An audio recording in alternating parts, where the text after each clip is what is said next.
Hello, and welcome to another episode of Actual Play Broadcast. Tonight we explore another installment of Katalla by Night, our ongoing chronicle of Vampire the Masquerade 20th Anniversary Edition. Join us as we explore the unlives of four kindred who have just survived their first official night as vampires. But who are these kindred? Who are their players? Let's go ahead and have them introduce themselves, starting with... Hi, I'm Brandon, and I am playing Devin Montgomery. I'm Idle, and I am playing the character Luca Slaughter. I am Adam, and I am playing the lovely sorcerer Rowan Dubois. And I am the fantabulous Simeon, resuming my role as Zane Madigan. And of course, my name is Lane, or perhaps you know me as Floryan, or Saint Floryan.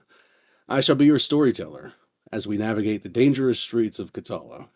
A quick word of warning, we are playing a game that takes place in the world of darkness. This game is rated R, and may contain graphic descriptions of content and themes that may not be suitable for some listeners.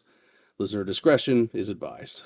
If you need a more in-depth look at what may or may not be explored in our chronicle, refer back to the first episode of this series where we explain this warning a bit more thoroughly.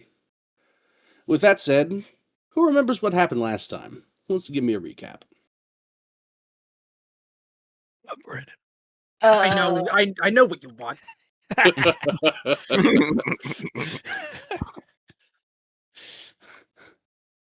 Fine, I'll fucking do it. Oh, sorry. I thought your outrage meant you were like accepting. I thought that was an agreement, not a complaint. So we pick back up inside the warehouse, not a warehouse, where we had met Xantosa and discussed going on our first hunt. To get some blood, get topped off, and start, awakening into our place as kindred. We discussed for a little bit. We discussed going to a dive bar called One in the Chamber to find our first meal. Some of us are familiar with the location and blend in or was easily accepted in without any issue. One of us stood out like a traffic cone in the middle of a barren field. And Rowan got some dirty looks for a while, but after some talking with Devin, was able to make himself blend in more and seem more presentable. Everyone then proceeded to pick out individuals according to their tastes or what they were looking for, and make off into the night for their first meal, where the four of us got our first drink and had varying experiences of how the blood interacted with them. Two of us were able to experience that and then move on without any issue. Two of us may or may not have accidentally made two more corpses, but that one won't be getting back up. We proceed to then get back together to discuss some things, with the exception of Luca.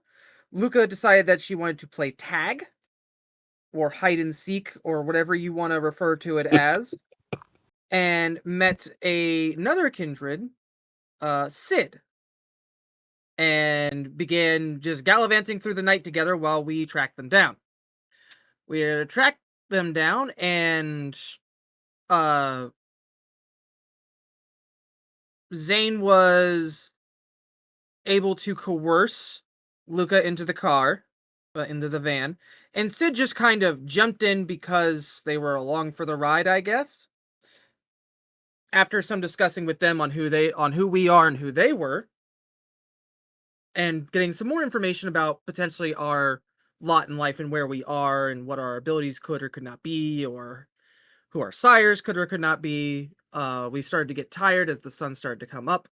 So we went back and prepared to go to bed.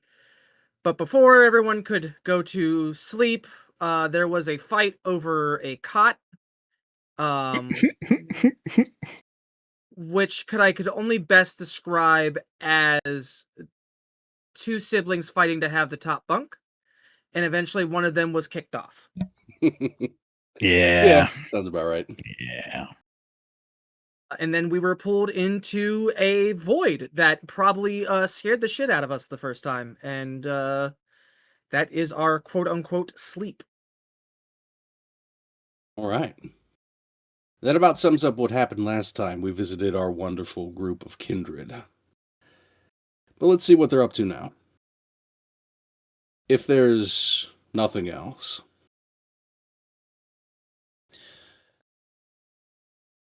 As the day begins to break and your senses are pulled away from you, you reach this black wall of death.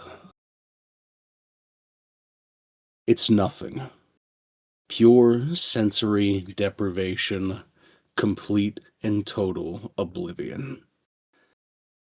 As the daylight begins to grind on, you are not even marginally aware of your surroundings. You don't dream. It's just nothing. Eventually, however, this isolation is interrupted by a flow of voices. Some indistinct, murky, just at the periphery. Begin to creep in a little bit louder. Some you may recognize, some you may not. And eventually, as these voices grow louder and louder, your senses suddenly rush back all at once. A torrent of sensation jolting you each up and out of bed. In that instant, you are awake, alive once again. And you feel as if no time has passed. Barely any at all. You're completely rested. If not energized per se, you feel exactly as you did the previous night. Except for one noticeable difference. There's a nagging feeling in the back of your head, once again, that you thought you had quenched yesterday. But here it is, once again, gnawing at you. I would like each of you to restore a point of willpower and remove a point of blood.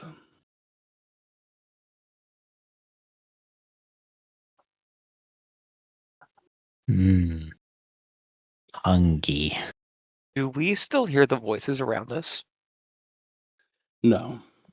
Once you awoke, your eyes snapped open, everything ceased, and your environment is as you perceive it now.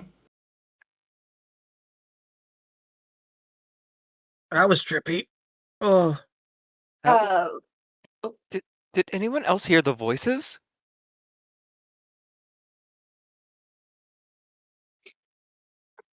he's gonna look at him. It's way too early for that talk. Uh, uh, Could we understand anything the voices were saying, or was it just like... Not really. You thought you recognized the speakers, quote unquote, but it was just a rush of stimulus, whispering and screaming and shouting. Just a cacophony of things. Understood. doesn't really Eventually, stop up here for me, so that's true. Didn't really stop for him. yeah. Oh. Eventually, you all gain your bearings and grow accustomed to the night once again. As you take in details, it's Friday the 12th, about 8 p.m. when you all wake up. It's just a couple of degrees above freezing, if that. And there's a gentle breeze that sweeps through the warehouse. Otherwise, everything is pretty damn quiet. You do hear that there are a couple of people here up on that mezzanine level currently speaking in that foreign language. They don't sound thrilled. What would you all like to do? Well, Luca's uh, going to grab her phone and see if her brother messaged her at all during the day.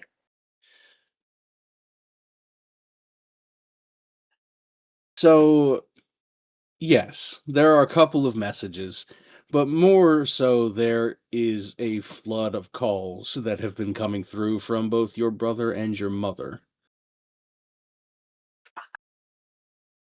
She's gonna check the texts first. Okay. You start reading through. Um, you look through your brother's text. Yo, hey, you still good? Are you still kidnapped? I there was this guy who showed up. He was big. He was kind of scary. Um, I couldn't get a hold of anyone else. I tried to reach out and like see what happened, but no one's answering their phones. Kind of freaked out right now. Are you gonna pick up? Question mark. So Okay. on and so forth. Okay. She's going to message back and she's gonna say, I am all right. Um, I am not kidnapped. I'm just staying with a friend because I couldn't make it home. I probably won't be able to make it home for another few nights, but if you're around, maybe we can just meet somewhere and talk real quick. Just, to calm your nerves. Immediate response over text. I'm so sorry. Mom knows. I didn't say anything at first, but I don't know. I guess she looked at me and I was being weird or something, and I don't know. She pulled it out of me. I'm sorry. You are so fucking weak. I know, followed by like 4 different W's. You told her I was kidnapped? She thinks I'm. Oh, fucking hell. I told her I didn't know where you were. But she seems to be on this kind of trip right now about it. Okay, She's freaked out too. I don't know. I don't know if she called anyone or not. she's not gonna answer. She's just gonna text her mom. Just say, I'm okay. I don't know what the fuck he told you, but I'm fine. In like capital letters. Couple seconds later, you get a phone call from your mother. Oh, fuck. Okay, she's gonna answer the phone. Hey. What follows is a string of obviously worried but relieved at the same time words, though they are all definitely some form of curse, I'd say. After her tirade of words, she eventually calms down and starts speaking somewhat normally. What even happened? It. Well, it's kind of a long story. I mean, I don't necessarily 100% remember everything that happened, but I am okay now. I'm safe. I'm with friends.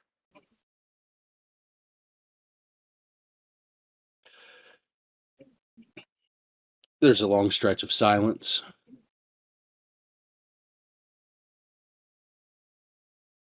So you'll be home tonight, right? I mean, I've got shows and shit to do still, but I can stop by for a minute. All right. Fine. Whenever you have time, I guess. She hangs up. Ooh. Okay. That's fun.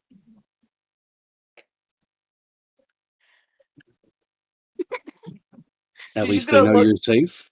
Question mark. look around the room at everybody present and see. Oh, Like, Zane's absolutely staring, blank faced. I'm watching.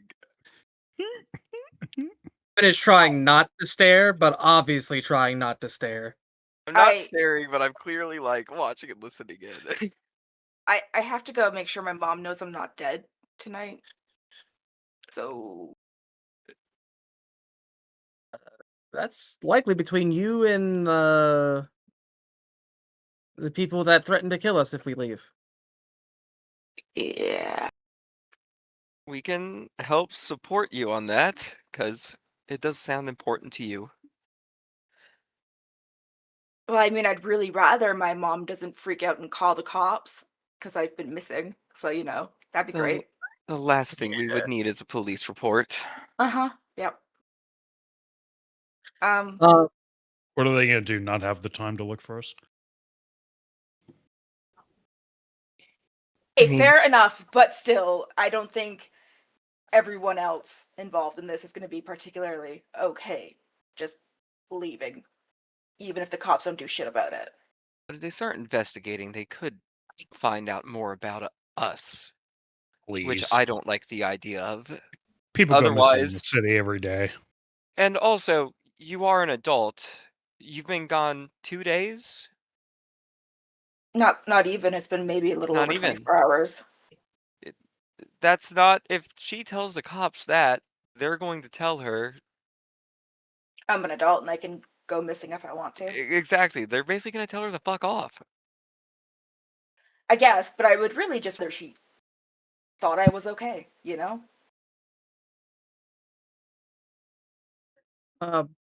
Devin's going to be trying to listen. He knows that he can't understand what's being said downstairs or wherever they're at because we can hear them. But he wants to see it's like they're unhappy. Are they worried? Are they angry based on the tone? Sure. Yeah, let's go ahead and have you roll perception and empathy. Perception and empathy. We'll put the difficulty at 5. Okay. Say somewhat easy Does to pick up well on. careful come into play here? Sure, I don't see why not. Okay. Ba-ba-ba-ba. Nope.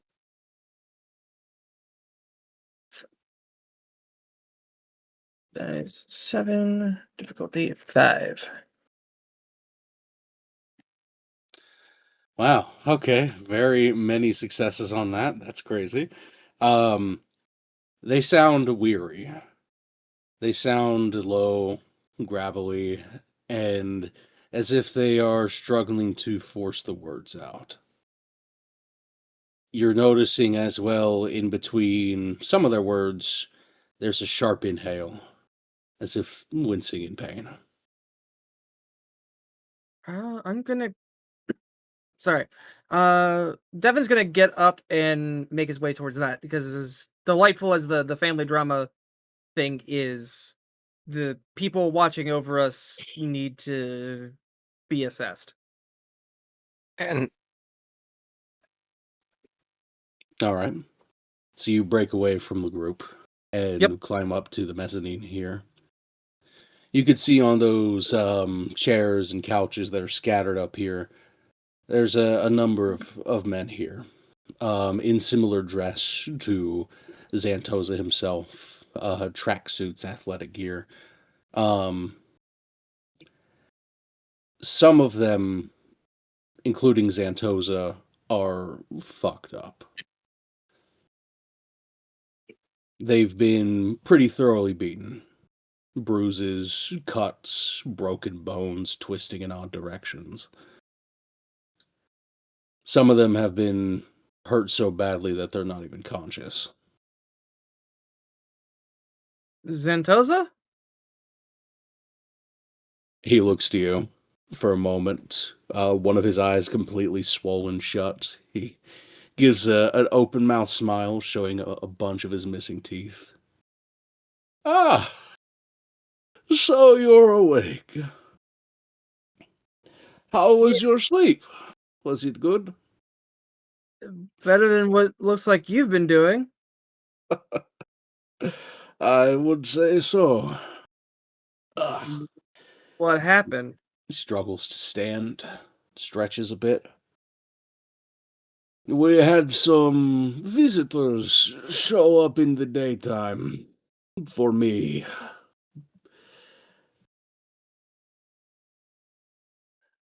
I realize that I have neglected thus far to teach you about domain. I figured there were more important things.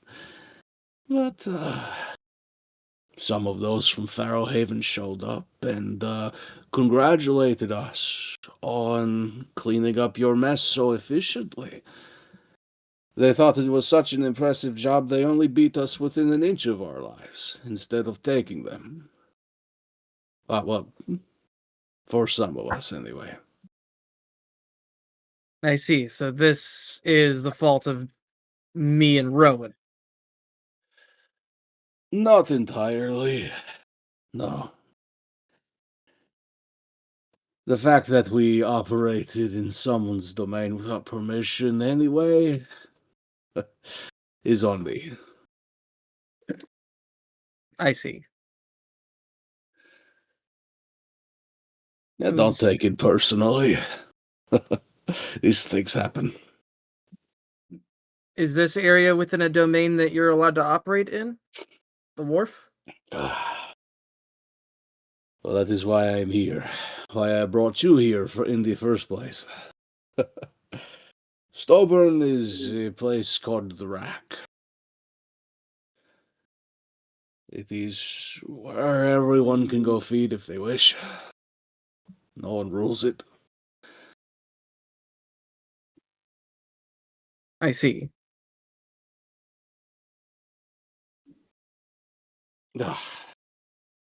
So I take it you're all awake then? Yeah, just sorting some things out. Sure. I will, be attending to my wounds, I think. Right. Are we free to knock about in the area? In the warehouse? I'll only be a little while. Once I am good to go, I'll let you know, and we will go out again. Well, what if there's some other matters that we want to attend to? Are we able to leave to do that and like come back?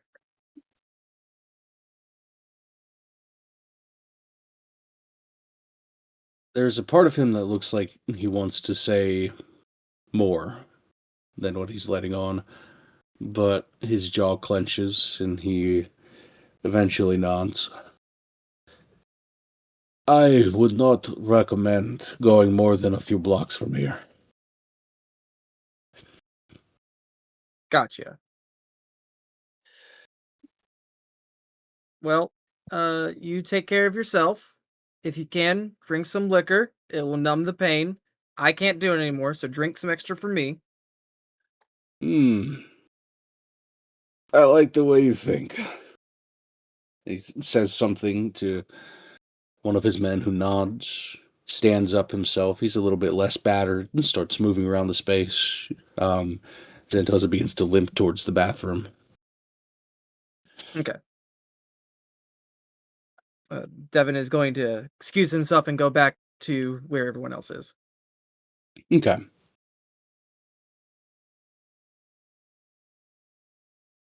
Yeah, they're mostly just adjusting, doing their morning routines, whatever that may be. Mhm. Yeah. Would anybody like to describe what they're doing at the moment? Sane is mostly just straightening himself out, running his hand through his hair. Yeah. Okay, very basic, very Oh, yeah. just I could just woke up type deal. Fair enough. Pretty much. Pretty Luca has similar to- for me. Oh, Sorry. sorry. Pretty similar for me. Like mostly just going to the sink, running some water over my shirt to smooth out some wrinkles, hopefully. Okay. And if anyone's listening, I would wonder, like, so I did major in history. Is it like fairly safe to say, me working at a museum, being a major in history, I would know like some history about the area we're in, things like that? I mean, as long as you've lived in the city for some time, yeah, I would I say grew you up know. I grew up in this city. Yeah, for sure. Yeah, so I'd probably just be like cleaning up, getting ready. I'd probably be trying to tell people like interesting historical facts about the area we're in while doing so. Zane is 100% Yeah. ignoring him. Yeah, for those of you who might not be ignoring him, you do know a bit about Stowburn Wharf. It's a place up against the ocean. It's seen a lot of degradation over time, but recently there have been a lot of efforts that have been poured into restoration of the area, and they've gone pretty well, all things considered. It's now a very neatly kept neighborhood and has a pretty vibrant nightlife as well. Not too many clubs out this way, a few, but it's not where people go when they want to go to a bar or a nightclub of any kind. But if you want to go to a restaurant or you need to shop at some department stores, it'd be the place. Um, it's definitely more upscale than a lot of the surrounding neighborhoods. What is Luca doing at this time? She was able to grab some stuff from the bar when they were there, so she's putting on some makeup and going through her morning routine. Okay, Um, Again, she does do like a pretty involved gothic makeup, so she's got thick eyeliner going on. She doesn't go like the full pale powdered face, but it is lightened a little bit with like whatever face powder she has. sure, understood. Okay. So yeah, this is the state you find everyone in, Devon. They're just doing their morning routine, putting themselves together, Rowan espousing rhetoric about the area. Roll my eyes, is just make sure that my shirt's on right, and no, it's not like rolling up on one side.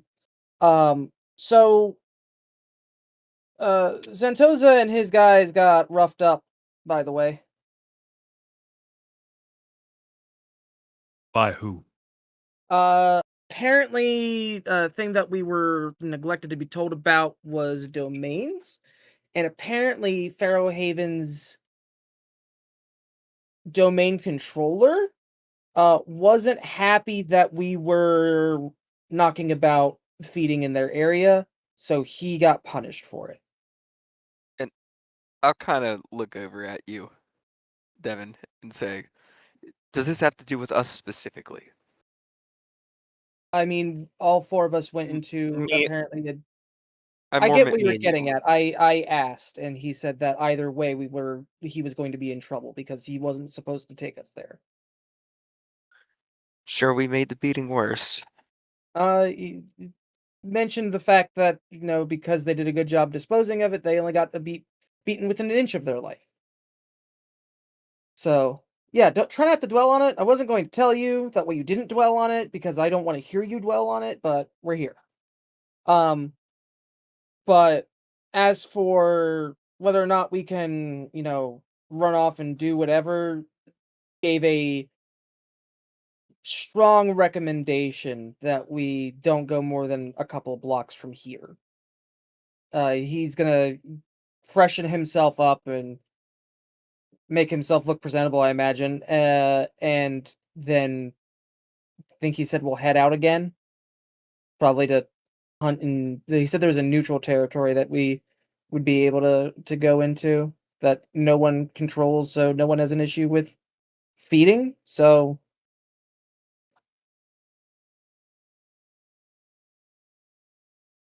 Great. I guess, Luca, that means for you, it's best not to Ridiculous.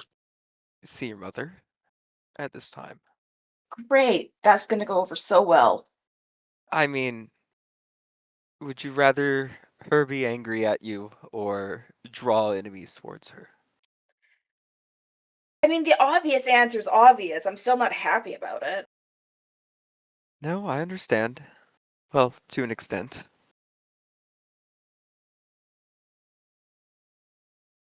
Good grief. She'll but get over it. she'll figure it out. You're a big girl. She can't keep you locked away in a house forever. She wasn't. She's just doing the normal mom thing of being worried because she didn't know where her daughter was.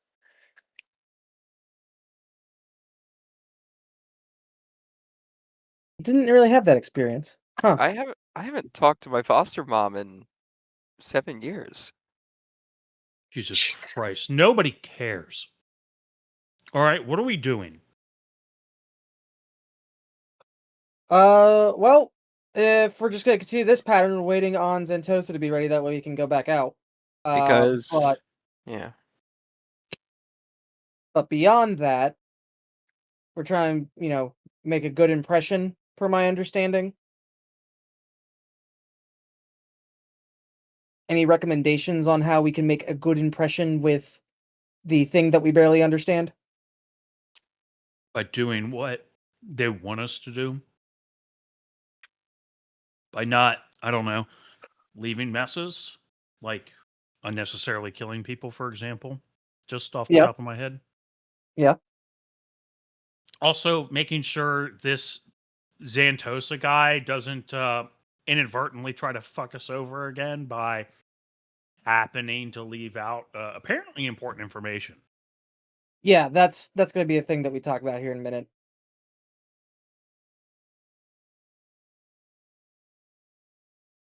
Because what would have been the alternative if we just went somewhere, found out that it wasn't a place that we were allowed to do that, because no one told us dick, and then we're the ones that are getting our asses beaten in the day. Oh, right, that's right. We're not awake for that.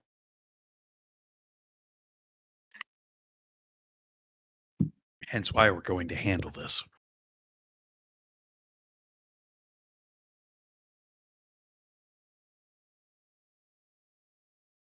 All right. Anything further that needs discussed before you all meet with Xantosa for the evening? I would actually, just to make it clear, I did learn the ritual I know through my awakening, right? And I learned like the items I need, etc. You have this gnawing feeling again, a different one, telling you that you need to gain, you need to acquire some items. You're not sure why, or you're not sure where either, but you have a list of things you need to gather, and presumably then something will happen. Do I know what specific items I need? You need a mortar and pestle at the moment. One that is lined with silver, at least along the pestle.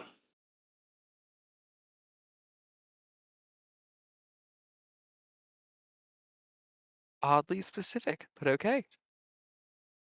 It's all you So- know at the moment, yeah. No, no, I gotcha. As a quick, just from a gameplay understanding, I did start with a ritual. How You does don't that know work? that ritual yet. Okay, I gotcha. No, that makes sense. You will learn that once you delve into those secrets, but as of now, you don't know how to do that. Acceptable. All right. All right. So it's about 45 minutes that pass, maybe an hour, before eventually you can hear Xantosa walking back out of the bathroom. He shouts for you all, "Okay, are we ready to go? What's going on?" Head down. No, I am about ready. I do actually have a question for you. Sure. Yeah, let's whatever you need to ask before we go out. Devin, you're looking at him. He looks completely fine. His clothes are fucked up, but there's not a trace of violence left on him. There's a part of me that's not shocked by that, considering he taught us how to heal ourselves. Well, at least I- heal the chest wounds. Hmm. There's still a couple of things that look maybe a bit bent out of place, but they're moving just fine. His jaw's moving just fine despite being swollen a bit ago. Fingers are aligned, quote unquote. Perhaps one of them bends at an odd angle now, but otherwise he's okay. I need to procure a strange item, and I'm not sure where to even begin with that. He gestures to his warehouse. What do you need? I need a mortar and pestle with the pestle at least lined with silver. Oh.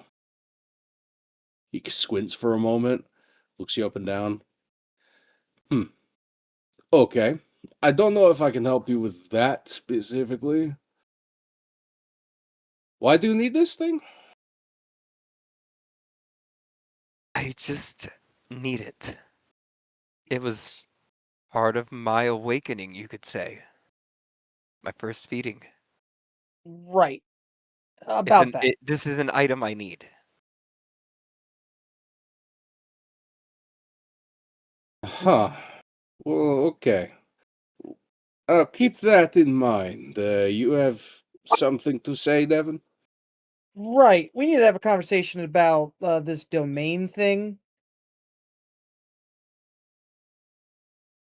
So these are no-go zones for us, or what's the So the deal? reason I did not bring it up, right?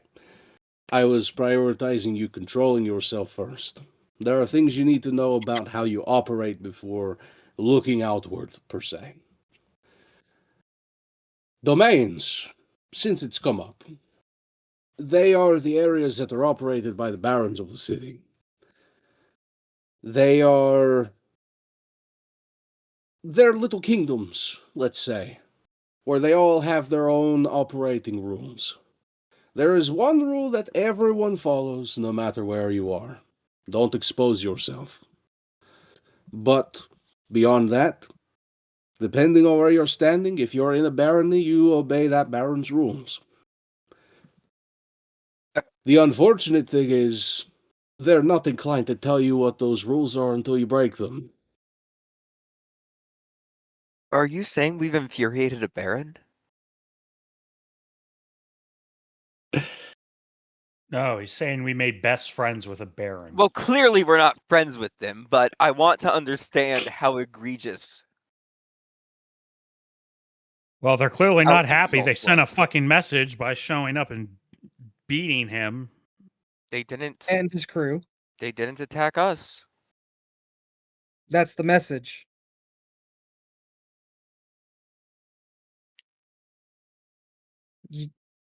Are you familiar with baseball? Like strikes and you're out? I was in a little league team at one point in my life. Cool. Look, Strike. this is on me. I accept this. I do not operate outside of Stillborn Wharf for the most part, so when you said you knew the area, you knew the bar, I figured it would be a good place to go. Apparently not. We will not go back there, at least for any future feedings while you are with me.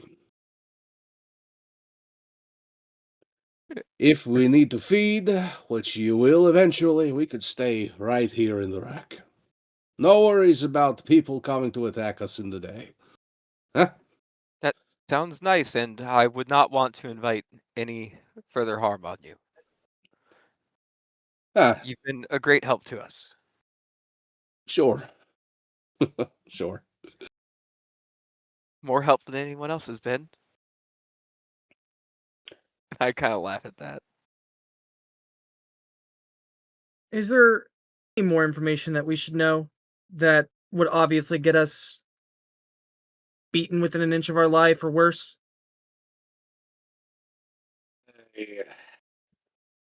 Hmm. I do not really know the domains of the city, but I'm sure there are those who do. At the very least, I have learned that Farrowhaven belongs to Nanook, and you don't piss Nanook off. Okay, don't piss off Nanook. God. Is there a way to get permission to travel through domains or go to domains? Wasn't Nanu that asshole that was escorting us? He was the one tracking behind us. I don't know if he was escorting us. We might have just been going out the same way. I don't know what to say to that.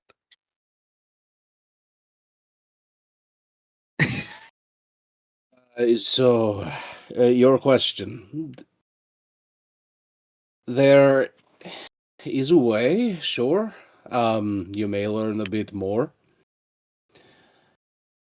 It's kind of dodgy from what I understand. The barons have this clause where they are not to interfere with you, but there are unbound kindred who do not follow the barons, who may be willing to interfere on your behalf. It depends on whether they want to risk pissing the barons off themselves or not. It's hard to say. But you Like- met one of them who obviously did not care yesterday. This is Sid, true. where'd they go anyway? I don't know. They didn't stay here. Okay, good enough for me.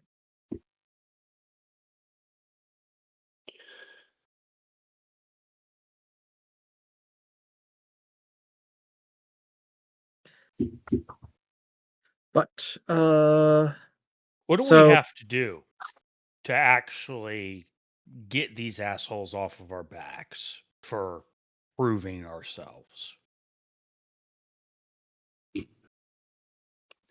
What is the bar that we need to get over? He thinks, he looks at you and considers for a moment. Well,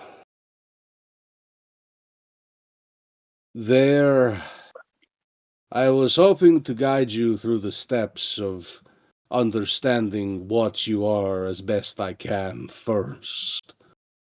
But I have been given an assignment for you all.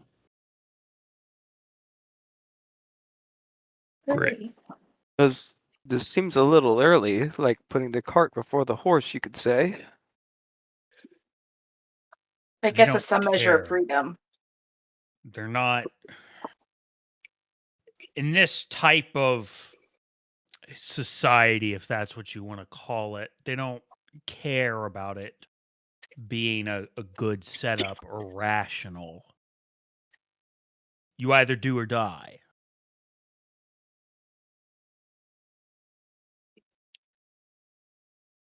That makes no sense, though.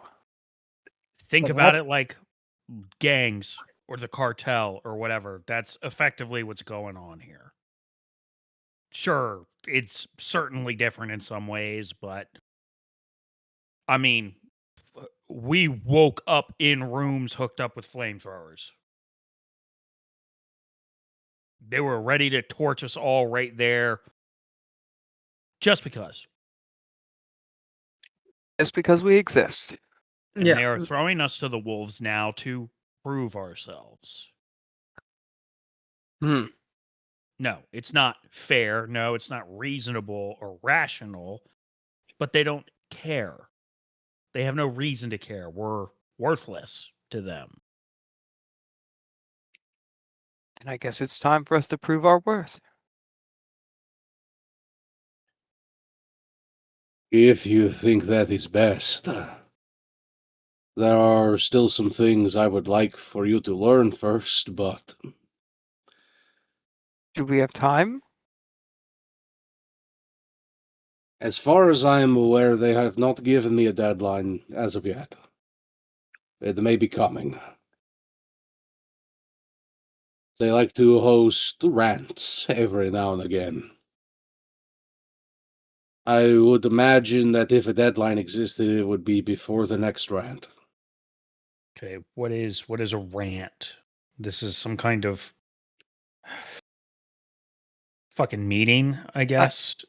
Yeah, exactly. I know the It word, is an invitation, yeah, a meeting with all of the kindred in the city who would like to attend. but it's There sort they of like a, share, it's a forum of some kind. They share information about their domains, about the city, about developments they find interesting. Sometimes they preach about what they think is important to being an anarch. I don't know. I have not been to one. I've only heard what my master has told me. it sounds like a He is city not a hall fan. focus.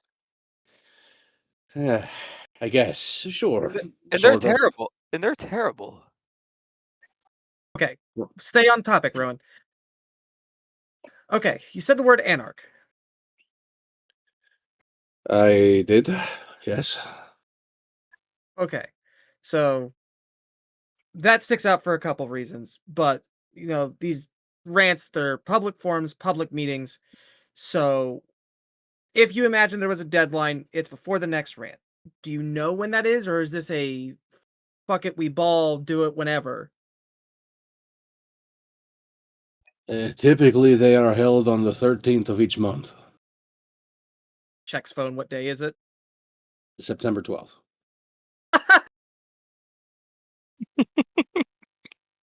Ah, I see. So we Not don't this rant. Not this one. They have some leniency. So we have until October, middle of October. Okay. We can work with a month timeline. What do we need to go over in a month and get the thing done that they want done in a month?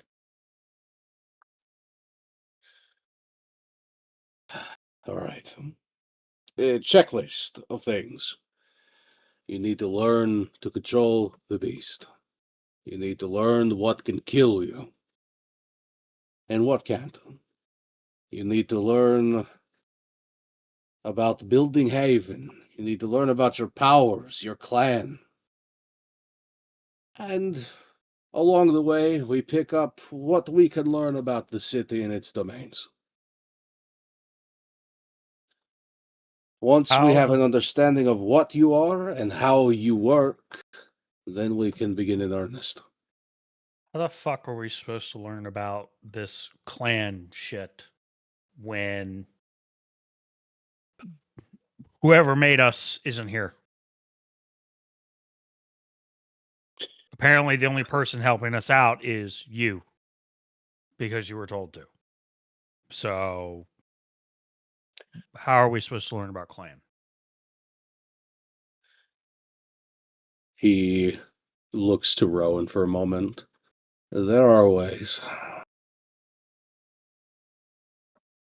I have a guess based on my conversation with Sid and I'll call them symptoms. So that's a start for me. Everyone else, it's a little up in the air. I think Sid mentioned, Luca, that you're potentially some gangrel thing. Yeah. She said I'm most likely a gangrel because of the spots. Right, those aren't sick ass Okay. tattoo. Great. No. That's a name. That's not. We What know does that it's mean? not an explanation, but at least we have something we can look into, is what he's getting at. Right. Okay. Um, I'm asking, how do we look into this? We apparently go into one territory to feed, and that's bad. Are we going to get in trouble for stepping in anybody's territory? Is it specific things in specific territories? Are there people we can even talk to? Each barony has its own rules. It depends on what the baron wishes to see happen. For fuck's sake. But Okay. there are unbound areas, places that do not have a baron.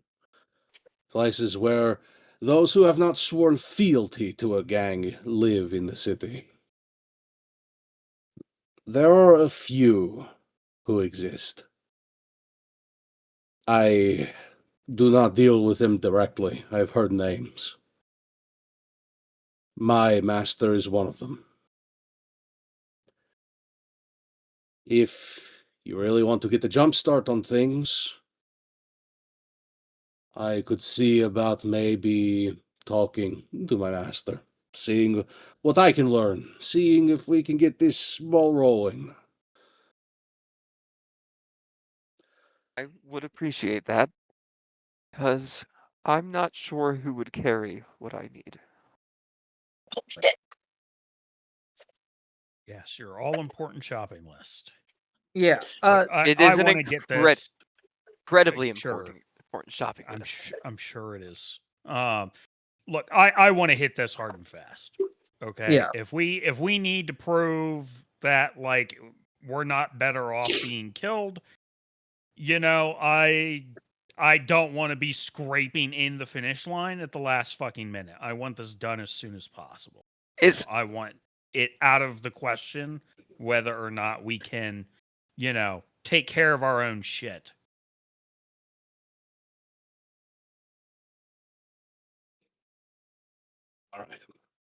All right. So, first, we need to go out and feed again. You need to get used to it. You need to learn how to tamp that desire back. The shit you two pulled yesterday is going to happen, but you need to make sure it doesn't happen all the time. This is a reflex you need to control. So we will go out and get a tiny bit of blood today. While you're doing that, I will make a call. I will have what's left of my men keeping watch, just in case something does happen. We will stay here while we do it. This is good. This works. Works for me. Yes. We don't have that much of a They choice. need the so- Pactors. This works. Right. All right, let's go. Let's go. And he just starts walking towards the back door. I'm following after him. Mhm. Same.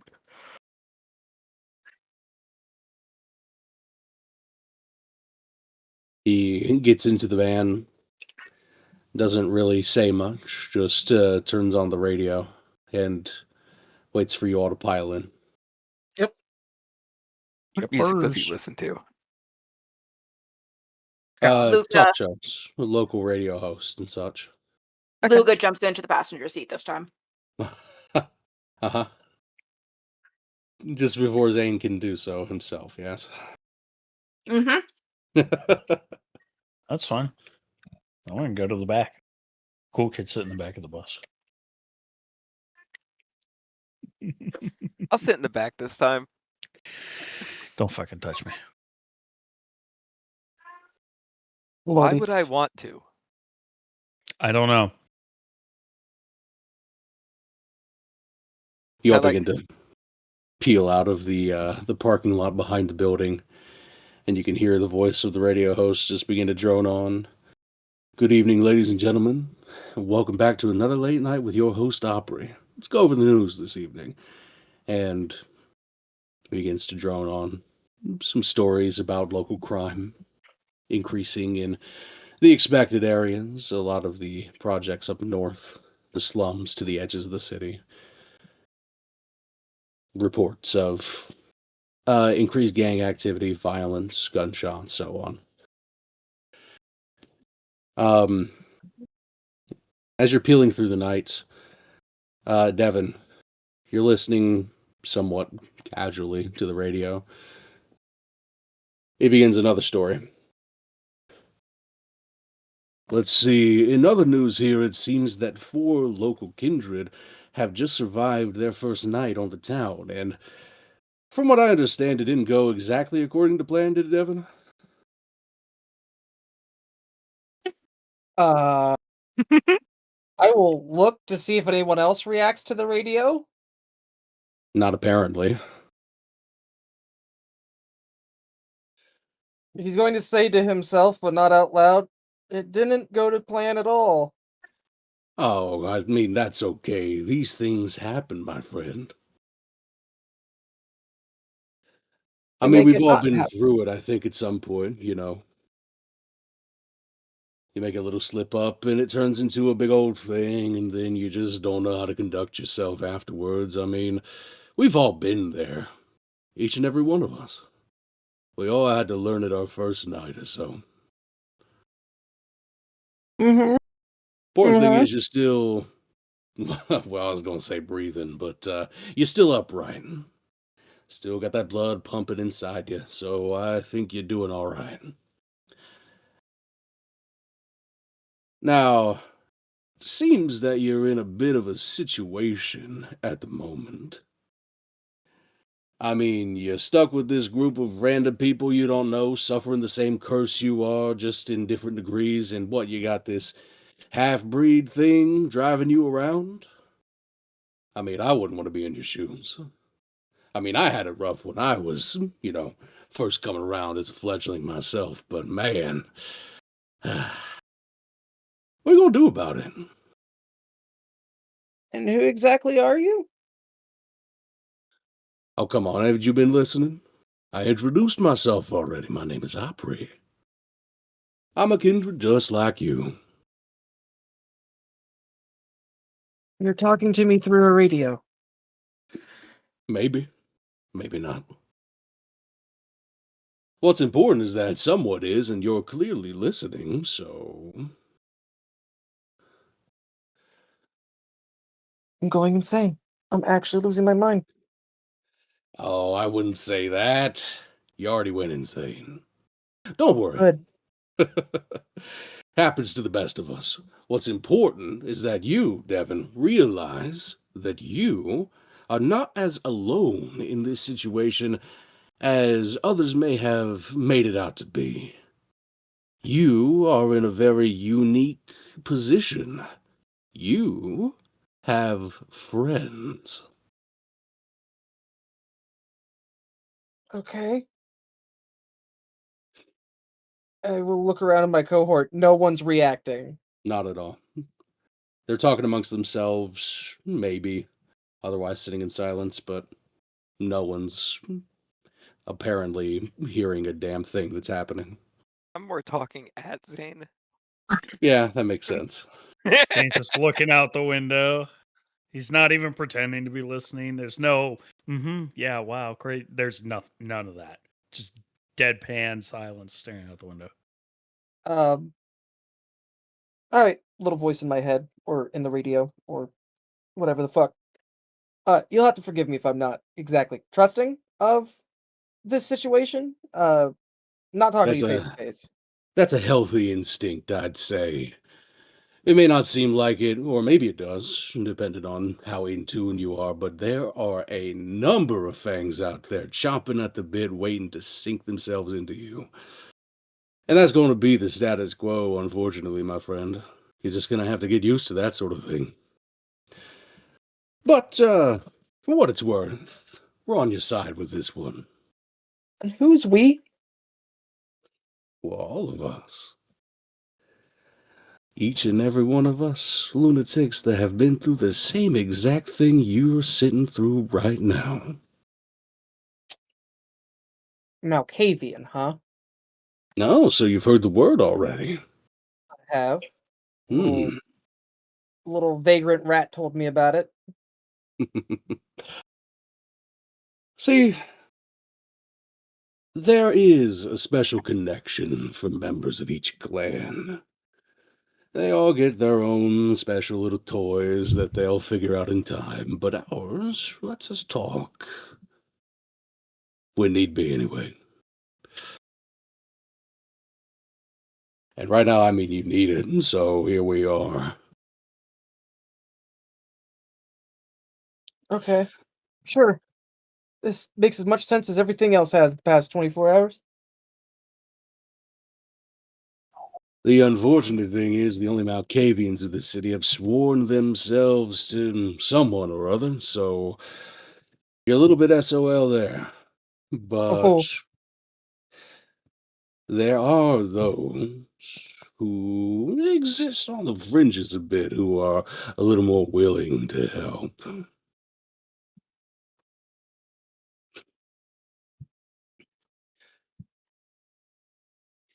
got a name for one of these people? Are you one of these people? Oh, no, heavens, no, not me. I swore myself away a long time ago, but that's not important.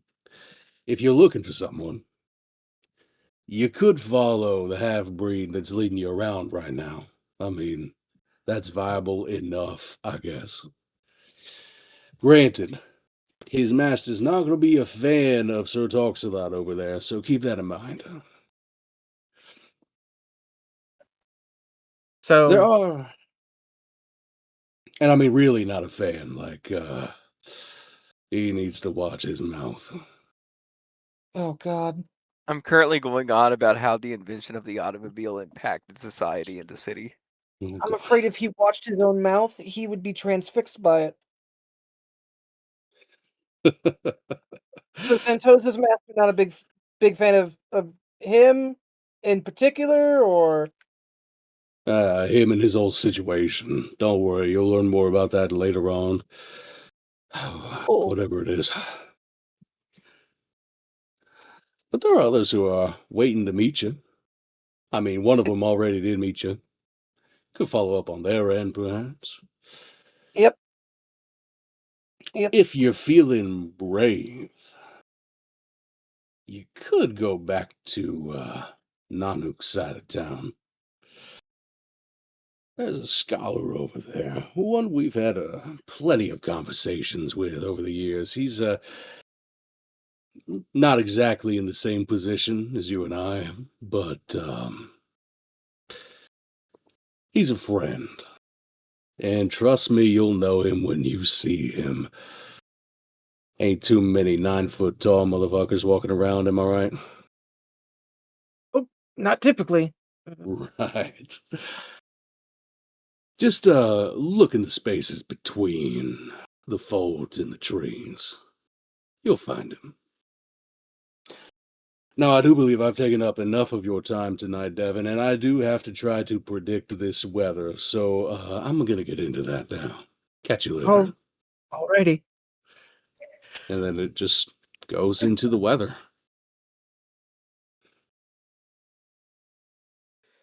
Okay. Okay. Devin's gonna speak out loud again. If he wasn't already at some point, don't know. Rowan. You've been muttering under your breath a bit. So I kind of interrupt myself from going on the rant I was going on. I'm just like, Devin, yes? I need you to do me a favor. Just real quick favor. That's why you're alive. Oh, I thought you had a question, but keep going. No. I humbly request that you and your orating skills be left outside of talking to important people, as you seem to, what's the phrase, piss everyone off? I'm not sure why, though. I'll teach you one of these days. But I've fit into many situations with higher up people, and it's worked out great. It seems like all these people hate me on a base notion. cool. So here's the thing about that. First impressions are important. Everyone's first impression of you is that you look like you make 5 times as much money as them, you talk like you're 5 times smarter than them, and you act like they are 5 times dumber than you are. Those are 3 strikes. Talk about baseball earlier. You're out in their eyes. So, How I'm going to much do you- eliminate 2 of those by you not talking first. How much do you think a museum employee gets paid? Doesn't matter how much you get paid, it's how you present yourself. Just because factually I have an amount of money in my bank, if I dress like a homeless person, I'm going to be perceived as a homeless person.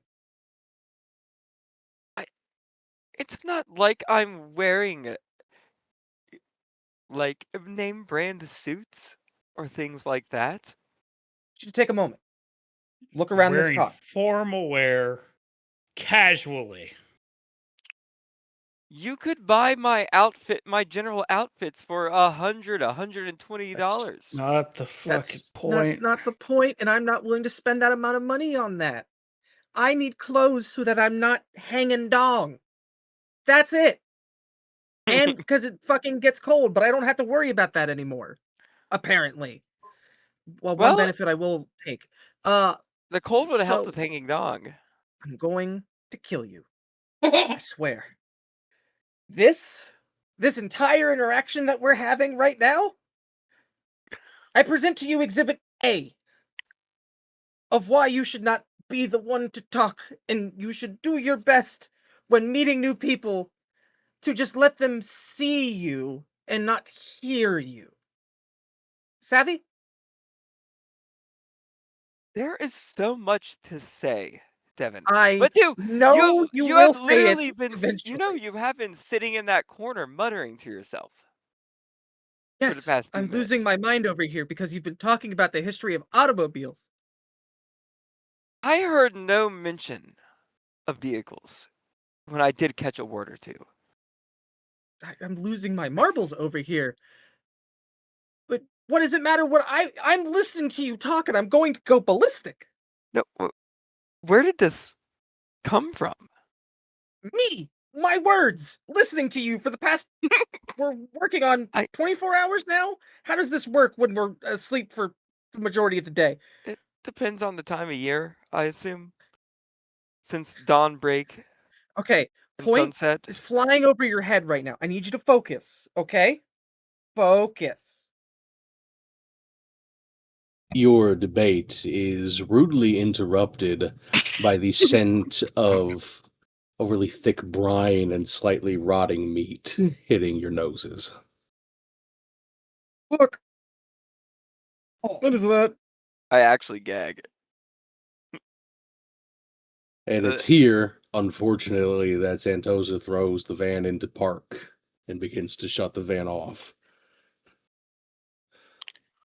We've arrived. A bit of a different scene tonight. Clearly. Different smell, too. Where in the name of the gods are we? You look out, and you seem to be at an open-air fish market here in Stobern Wharf, where it seems the bustle is a bit dying down, but people are slowly moving through the stalls here. Some of them are packing up for the night. Others are haggling on deals for whole tuna. There are tons of different sea creatures on display here. Some of them fresh, some of them not. Do you want us to hunt here? I do. I mean, I You do need to miss. learn the different ways to do what you need to do. Jeez. Clubbing it up is fine, but it's not always going to be available. Sometimes you need to stalk someone. Sometimes you need to catch them unaware. Oh Oh, God. well, this will be easy. Oh. If you don't think you have the stomach for that, then I think fish have blood. It sounds like an important skill. I'm not sure how good I will be at this. Which is why I'm sticking right with you tonight.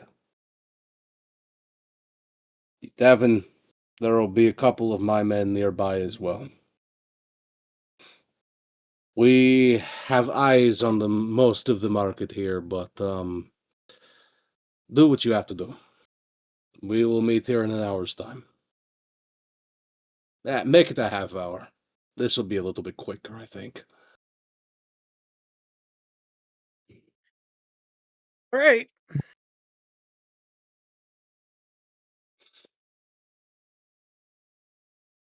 He It's doesn't just exactly grab Rowan's arm, but he does walk over to Rowan, just kind of stares, gestures into the market. Shall we? Let's go. He leads Rowan off.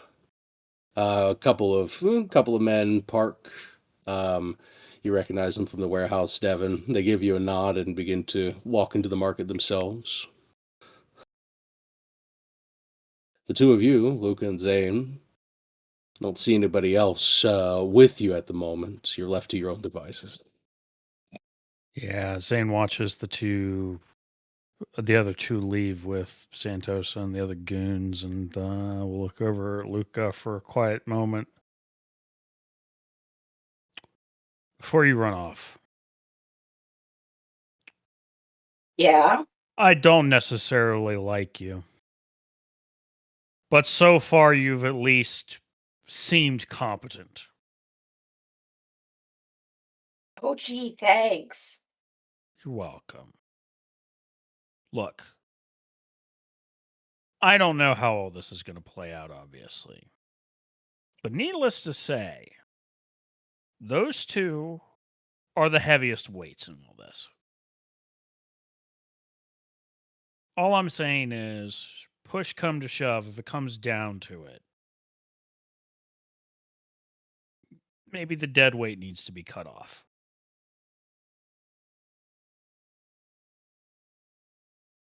Something to chew on. She's not gonna say anything. She's just gonna Oh, she's gonna realize she can't see him in a mirror because my thing was she's gonna look up at the mirror to make eye contact with him and realize she can't see him. Cool. This is very true. Yeah. Okay, so she looks up and then she's gonna freeze. Hey, Yeah. come here for a second. I will move up to the captain's chairs and kind of, in that awkward, trying to walk inside of a van, like half crouch. Sure. Come Yeah, up between the absolutely. driver's seat and the Like passenger seat. crawling over to center console. Like Not crawling over the center console, but he's leaning over it so that he's side by side with her. What? She's gonna turn the mirror to face him. What I Like more don't. full on. Look at And yourself. where you would expect to see your reflection, Zane, is just an empty chair. Huh. That's just like touch my own chest for a second, like I'm still physical. Mm. And then he'll take the mirror and adjust it so that he can see her. Yeah, she's in the mirror, absolutely. And then you turn it back, and you're not there. In fact, the longer you stare at this mirror here, you think you notice just at the edges, the shadows that are reflected in the mirror begin to darken just a little bit. Right. Okay. Well, that's fucking weird. And considering things up until these past couple nights, he's just gonna double check behind him where those shadows are, just make sure, somebody's about to come out of them. Yeah, you think you're Yeah. fine. There's a moment of panic, perhaps, but you're okay. He'll turn his attention back to her. Right. So that's fucking weird. Don't Yeah, know what's up with that. me neither. Something to talk about, maybe. Yeah, I guess. Look, I'm not saying we necessarily do anything, just, I'm not going to go down because of some other idiots fucked it up for me. I don't have a death wish. I can tell you that much. Good to know my read of you was accurate. I'm peckish. I'm going to go eat. Yeah, And I will get out of the van. She's gonna take a moment before she gets out of the van, but she will get out of the van.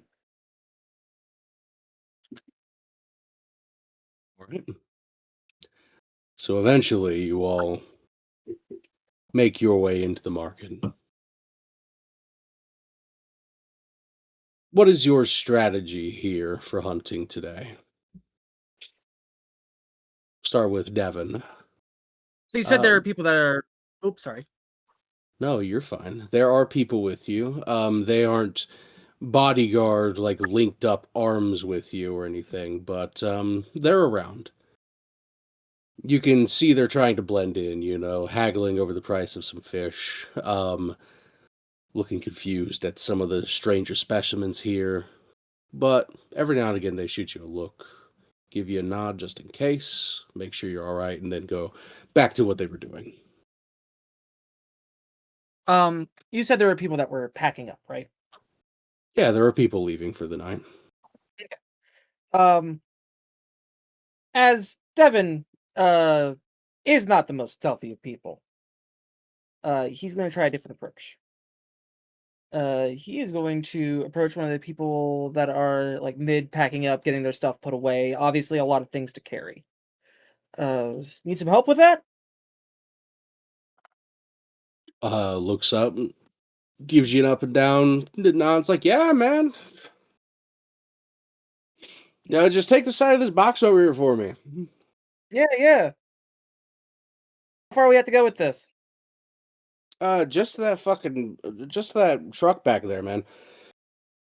Sorry if it's a bit heavy. Didn't sell much haddock today. people not liking haddock? Is there something wrong? Like some So weird I don't report come know. out? Fucking hell if I know. I guess fucking all the crabs in season, so it's all you can eat crab or whatever. You think it would sell good with the people that have a shellfish allergy? I'm just gonna see, like, while I'm talking to him, is there a part where I can like pull him away to take a bite? Like Yeah, once we get he seems to be like the lone operator here. His wife's there as well. Um, she's packing things up as he's moving boxes. But yeah, you go around the side of this van here, um, and you've got just a moment. You think? okay, uh, I will not fully understand my powers primarily.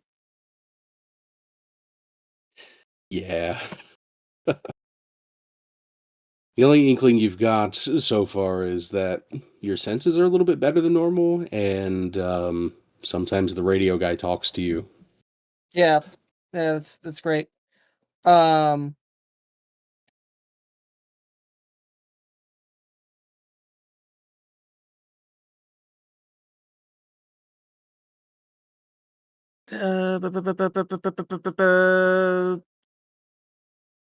I wasn't ready for you to pick me first. Gonna be real.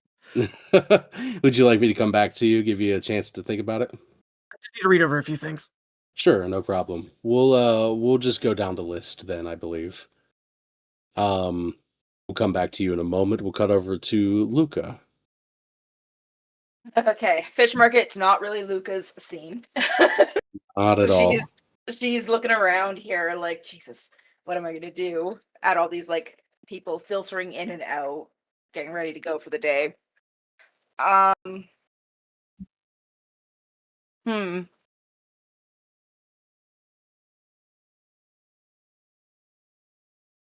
She's gonna, you know what? She's just gonna go to one of the people selling live fish and she's just gonna fucking buy some fish. She's got some money. She can do that. Sure, absolutely. Yeah, you go up to one of the nearby stalls. The man, a bit wizened, looks like a gnarled oak tree, gives you an up and down, but gives you a nod. Seems to mainly have a display of eels, it seems. She will find herself a juicy looking eel. Sure, absolutely. You pick out the fattest one you can from the bunch. Pay for it. He bags it up, puts it into a styrofoam box for you, hands it over.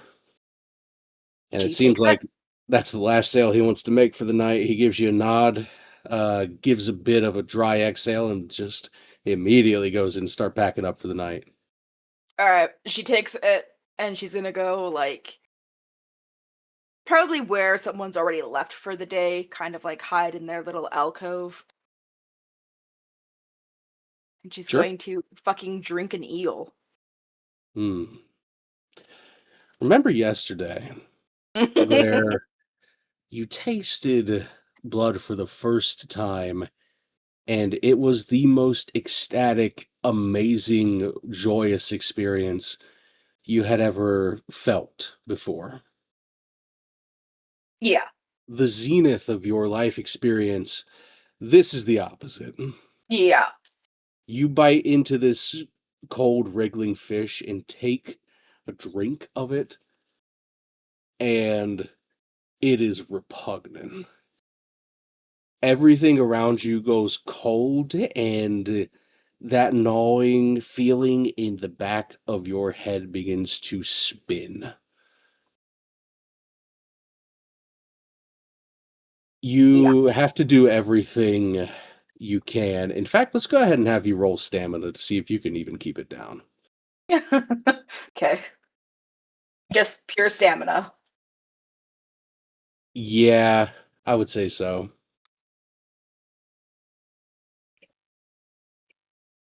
Okay. Just diff 6. Yeah, we'll put it at if 6. If let's Oh, see. I got 2. You got two? Okay, perfect. It is a struggle. As you drink deeper of this being, it's just, you can feel your skin almost as if you were sweating. The gag reflex kicking in. It is the worst thing you have ever eaten. Almost to the point where bad memories begin to flash in the back of your head. Just overall horrific. But you keep it down. It The is whole blood, so it satisfies the requirement. You can restore a blood point. Yeah. The whole time she's doing that, by the way, she's like thinking of like all the metal bands like Black Sabbath with Ozzy and stuff who like bit a bat's head off on stage. She's trying to just like channel that energy. Channel that raw energy. And yet your Yeah. thoughts keep flitting back to that horrible screeching you heard at the loaded chamber last night. And it's like that, but for every single sense at once. It's just the worst. But Horrendous. yeah, through sheer determination, you keep it down. And eventually the eel just goes limp completely. And she's gonna toss its little body into a garbage bin. You throw it a little more forcefully than you'd expect, actually. You were upset. And that feeling in the back of your head, it's letting you know it's upset too. Okay.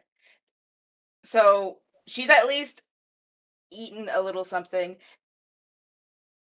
She's going to keep an eye out from this point on an easy target to actually, if she can. But she's hoping that because she's ate at least a little bit, she's not going to have to force herself to if she doesn't find an easy target. Yeah, strangely enough, yeah, you're not hungry at the moment anymore. Um, Just you can grumpy. you could still, if you want to go like for mouthwash purposes, go find a human target and drink a little bit. You can. Nothing stopping you there. But what you really want to do is you want to hurt someone. Oh shit. Oh. Oh fuck. Okay. Mm, mm, mm. You a little freak. I'm a little freak. She's who would she want to hurt in this moment? Because all I can think of is Zane. Um But I'm so Wow. likable. Come on. Yeah, We're he's pals so now, right? everyone loves Zayn.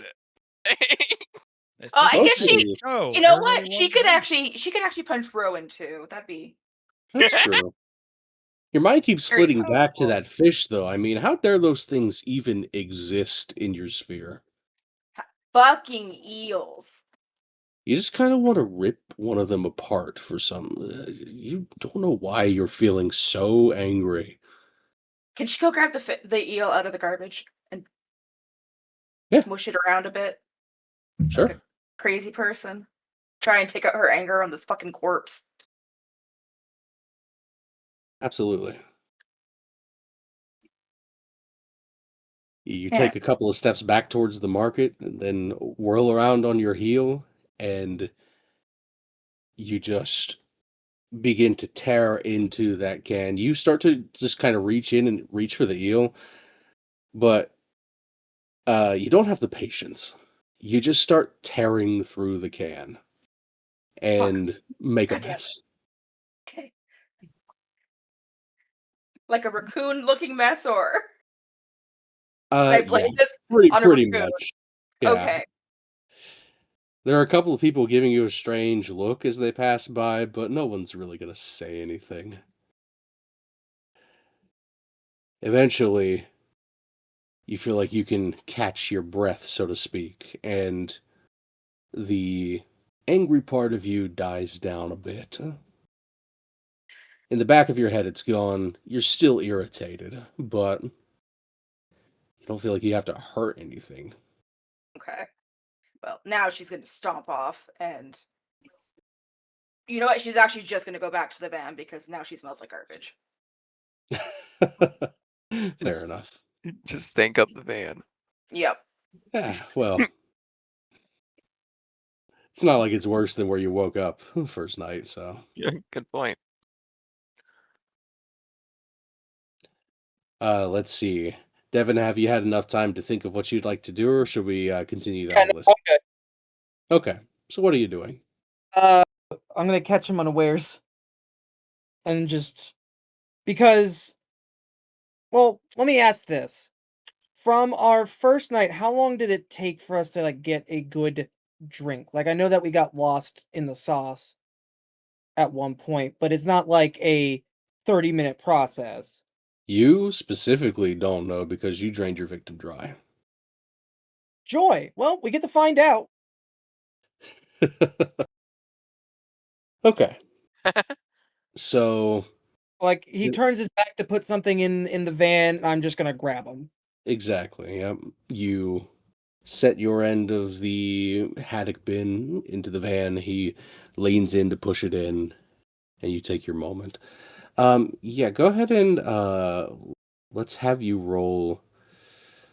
Let's have you roll perception and stealth here to see if you can pick that moment and make sure no one's watching. Oh boy, I have stealth. I put the Stealth. difficulty at 5 because you did purposefully lead him away. So drop that down a bit. Use your Uh, aspects. I don't have any points in it. Fuck. Put it in celerity. Oh, Hmm. that's Yeah, him and I had this conversation. yeah, I just realized. Yeah, we talked about aspects yesterday. So. And Nah. this is being careful, I would assume, right? Yes, for sure. Okay. Well, let's hope these 10s come into hand. 3. No 3 10s. successes. Sure. 3 successes. Yeah, you've lined this up right, and with just a bit of luck, you don't think anyone is watching, you take your moment and pounce.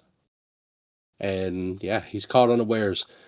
He tries to buck backwards for a moment, but as soon as your fang sick skin, it's all over. And you begin to drink, and that red mist begins to descend again. I'm going to have you roll self-control here. At difficulty 7 this time. I succeed. And you succeed with 1 success. All right. That one was brutal. Fucking Okay. I've rolled a few times tonight, and they've all but one of them has had a 1 in it. Yeah, imagine that. My goodness. It's gonna Still. be my entire life, or unlife. Even if you only rolled 1 success, that is enough. You barely push that feeling down. You want to lose yourself in it once again and experience that rush, that cavalcade of voices and sensation. But you push it away. You push it down. You subdue that feeling and take just what you need. Feel free to restore a blood point. And it's in that moment that you tear yourself away. He sits there kind of slumped over the haddock bin, kind of halfway awkwardly laying in his van, just his knees more or less poking out the side. Devin thought about this. He is going to put him in the passenger seat and turn the car on. That way it's warming up for the wife who is also trying to pack shit in. So he might get a stern talking to from her, but he's alive, so she can, Sure. accept that. He does seem stunned. He's alive. He's not unconscious. He's just in a bit of a stupor at the moment. So it's pretty easy to manipulate him. You pull him out, put him in the passenger seat, start the van, and you are free to leave. I go back to our van after I close the door. That way he's not letting hot air out. Sure. You feel excellent once again. Even though you could have kept going, you didn't. and that feeling in the back of your head subsides for now. Cool. Rowan, you are with Xanthosa at the moment, and as he's been with you, he's been on his phone. He's been talking to a couple of different people, a couple of different languages, English, and then a couple of different Eastern European dialects. He picks a moment and takes a deliberate step away from you, gives you a nod. He says, I'm going to keep watch. Don't do anything crazy. All right? And I understand. he takes a deep breath and then makes another phone call. This one, his demeanor completely changes. He stands up straight. He speaks clearly. He speaks to the point. Still in Serbian, so you don't understand what he's saying, but he occasionally does take a double take over to you, just to make sure you're not getting in too deep. So, I guess what I would look for is the tuna merchant, or somebody who's actively still selling like a large priced item. Sure, absolutely. Easy enough to spot. These fish are massive. Some of them you think you could use like surfboards. It's astounding. You don't spend a lot of time down here at these fish markets, so to see a creature that big is just, it takes a moment. They are kind of the proprietor here, lazing back, wiping their hands on their apron, just gazing at passersby. So, I will approach him and say, "Hello, sir. It's nice to meet you, Rowan." And I'll hold my hand out. He looks to you, he looks to your hand, nods, eventually gives you a shake a little bit more up your arm. You can feel the cold, clammy gloves wrapping around your arm, leaving a bit of whatever residues on the fish here on your sleeves. How's it going? You looking to make a purchase? I am actually. You see, I've been looking into funding an omakase restaurant lately, and part of that deal was me finding a good source of fish. Oh, oh, you're looking to make a really? Yes. Okay, well, I mean, yeah. Been fishing these spots for 20 years. Look, I mean, look the size of the thing, huh? No, it's Certainly the amazing. season for it. I had no idea tuna was even this large. Oh, buddy, they get huge. They're delicious, though. For sure. Yeah. I mean, you can't eat the whole fish. There's certain parts you got to cut off, but yeah, there's quite a lot of meat on the bones here, you Uh, know? but the rest of that can be made into stock. Ah, well, All parts of an not animal's really. I mean, you could throw the bones in there, but like there's a certain part of the fish that you can't actually eat. It's kind of toxic, and he starts to he will go full into detail if you let him. And I'm like, interesting, interesting. Y- So I generally prefer to have these conversations over a glass of whiskey. Is that something we could do? Uh, I mean, like here?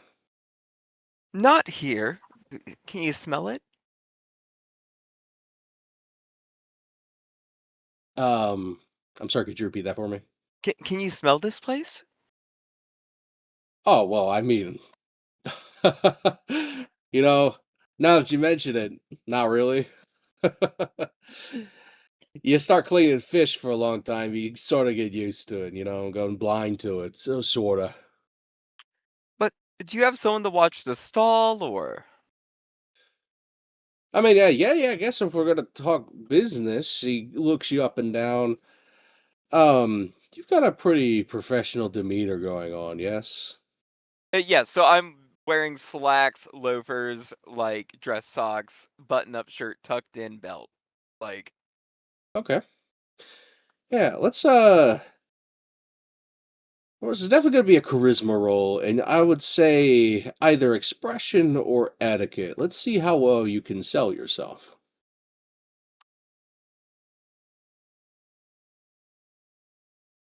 Oh, like determine the role after I talk more. No, we'll make the roll currently. You just Okay. choose which So ability you I want to will use. take. It does not matter. I will take. I will probably take expression for this one. Okay, understood. Yeah, so go ahead and roll charisma and expression at difficulty 6 here.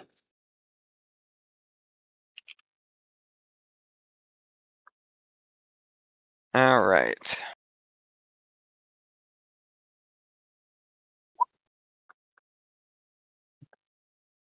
Wow, 5 successes. That's impressive.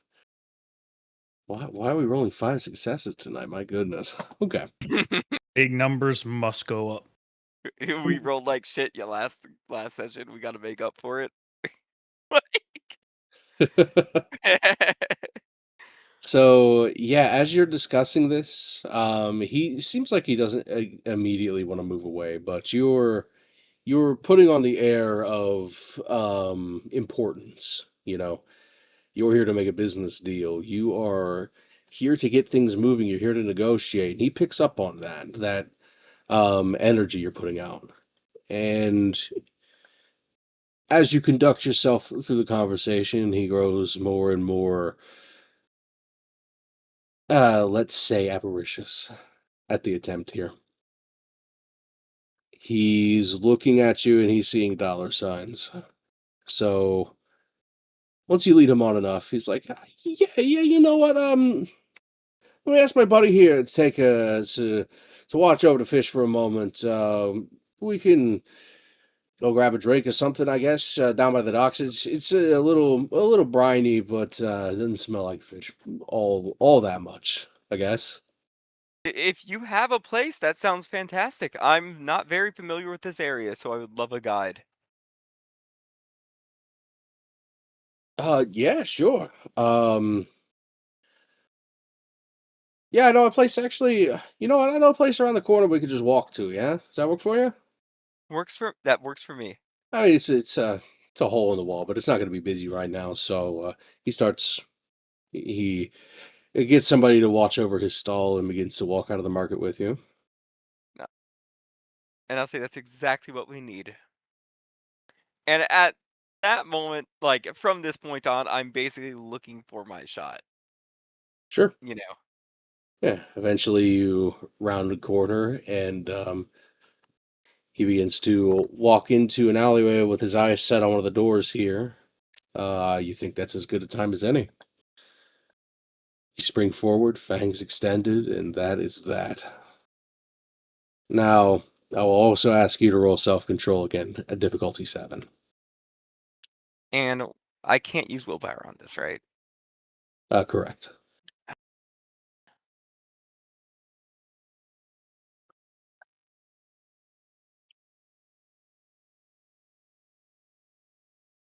And just to double check, willpower is straight willpower, right? Sorry, control. Yeah, Self-control. self-control. It's just the virtue value. Gotcha. Ooh. Hmm. Ooh. A failure. It's a failure, isn't it?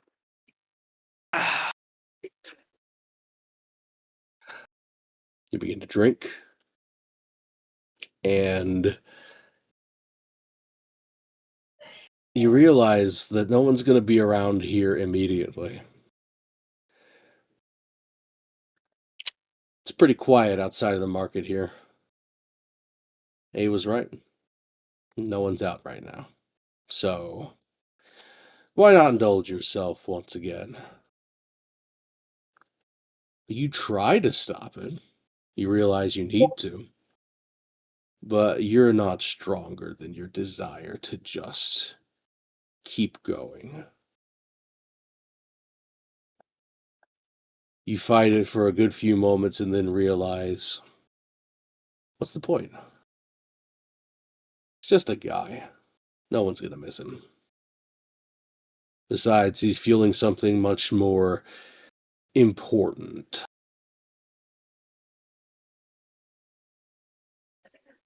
Again, your vision swims with that red mist, and these visions begin to come to you. You see a line starting, growing from the ground and branching off into a circle, into more branches. A ton of different sigils etching themselves in the sky above you. And you begin to make sense of them once again.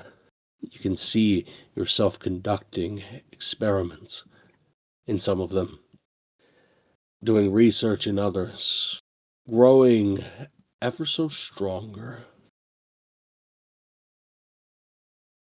And it's in one of them, the one that takes up most of your vision here, you can see yourself working with that mortar and pestle again. You drip a bit of your own blood into the tincture here and then set it ablaze. You know that's what you need to do. Said my teacher. Tincture. It's a Tincture. mixture. Okay, tincture. No, okay, sorry, I just misheard you. Perfect.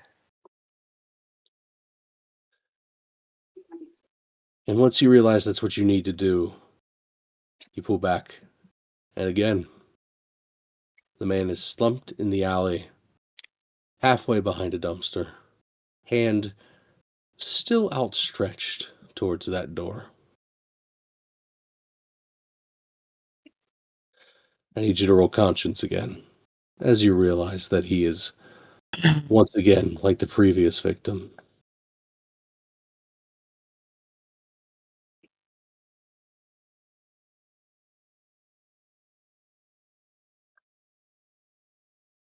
I'm like this close to just baby birding Rowan food from this point forward. Yeah, right. Mm, Difficulty 6, I assume. this is difficulty 8. 8? Dear Lord. Bro's gonna end up a bagger or a fucking farmer at this rate. Mm. 2 tens. And yet you succeed the conscience roll again. Right? Rationalize, rationalize, rationalize. Rationalize. Let's keep doing it, guys. Like, I think he's chasing the high of whatever is just like, oh, there's a ritual beyond this. I just need Yeah. to keep draining people dry. Drain, God drain, damn it. drain. Rationalize, rationalize, rationalize. I'm You're just I'm thinking, learning so God damn much. it happened again. I told myself that this wasn't going to happen, and it happened again. Immediately again. I said I needed There's control, but I learned more. Now, Oh, there's no. something about this that isn't adding up. There's something that you need to figure out with yourself and get under control, but you just don't understand what it is. You need to control it. And that force of will is the only thing keeping you the same at the moment. You need to do something different. You need to figure out a way to feed. Maybe indirectly, maybe they need to offer it, maybe somebody needs to be with you, like something needs to change. You're working through possible angles, possible explanations, when you can see the body just being a move, as Zentosa is just dragging it back into the alley a bit further than where you're currently at. I wipe my mouth. I don't say a word to Xantosa.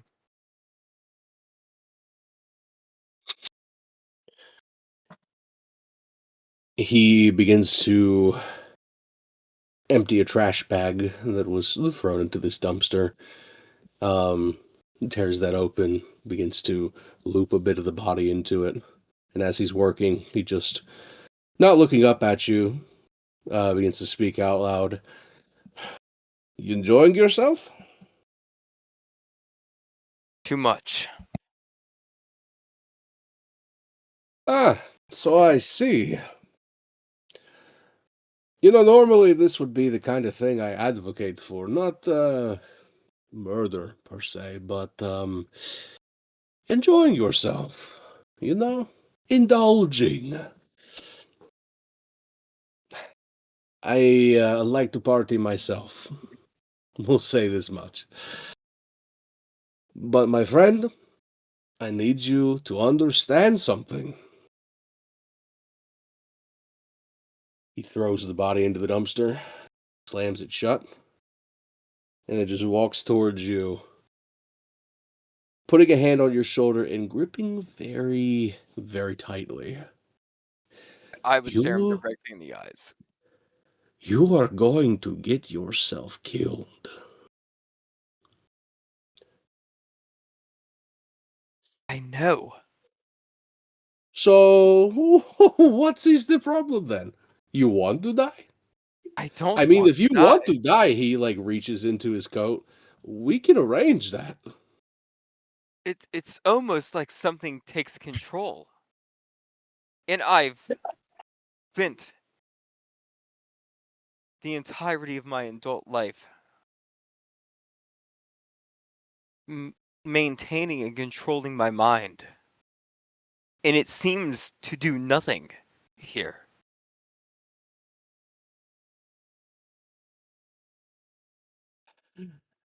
That is because this is not something that can be reasoned with. Like it or not, whatever you were before all this, part of you is a wild fucking animal now. There is no reasoning with it, there is no rationalization, there is no etiquette to deal with it, no words suffice. You beat it into submission, or you control it directly. It is not a dog that listens to honey words. It is a rampaging beast in the back of your mind, and if you don't put a leash on it, it will wear you. But how do I put a leash on it? Maybe Do I control it?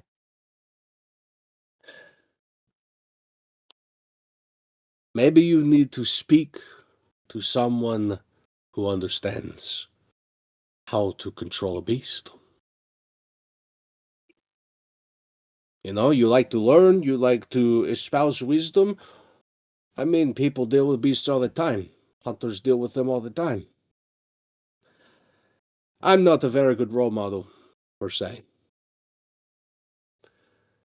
But obviously, this is a problem. I'm not going to lie. My first thought was Zane. Maybe you do. As far as I know, he has not killed anyone. Since becoming kindred. He might have before. I don't know. I have a feeling he did. This is not sustainable, okay? You know this, obviously. But you start leaving corpses in the rack, you start leaving shit where everyone eats, they're going to get offended. I understand. And it's more. It feels like drinking more is almost clouding my vision.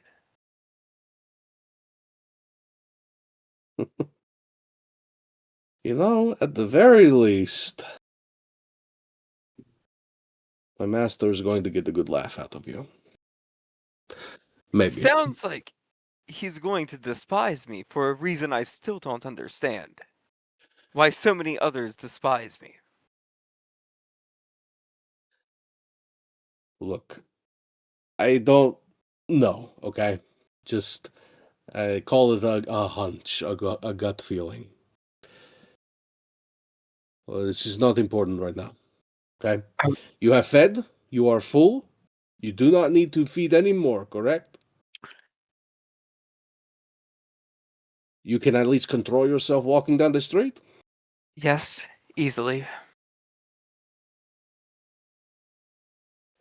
I It's was more. going to let you go, and then you say easily, and I don't trust that. I It's don't know what it more. is. I don't know, I just don't trust it. It's more the act itself I have an issue with. I can control myself when I'm hungry. At least so far. I've not been to a point I can't. But when the actual act of feeding happens, All right. We are going back to the van. Okay? He fires off a text real quick. We're going to wait for my guys to show up, and they are going back to the van and not do anything else. Okay?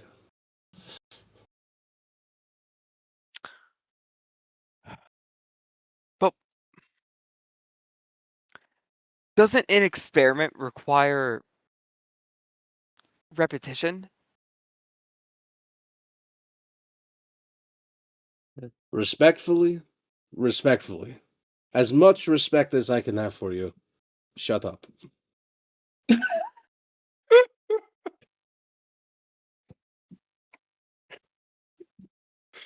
Like my mouth's just kind of open, and I'm looking at him. I'm just like, And he turns away from you and actively begins to keep a lookout out of this alley. let us go back then. If you Watch truly the other think- side. I watch the other side. I listen to him. Eventually, people show up and begin to usher the dumpster out of the alleyway. Once that happens, wordlessly, he just comes up, collects you from behind, arm wrapped around yours, and just begins to walk. He's good at keeping up a face, but he is not the happiest at the moment, let's say. And Zane, while this is going on, what have you been up to? So, Zane has was walking through the market, thinking about how he wants to do this.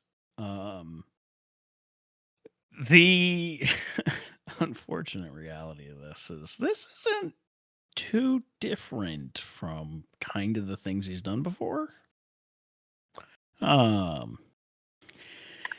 So he's sort of pondering how he thinks the best way to do this is. He eventually moseys his way towards maybe a little bit of a quieter section where there might be some more alleyways and stuff to take advantage of.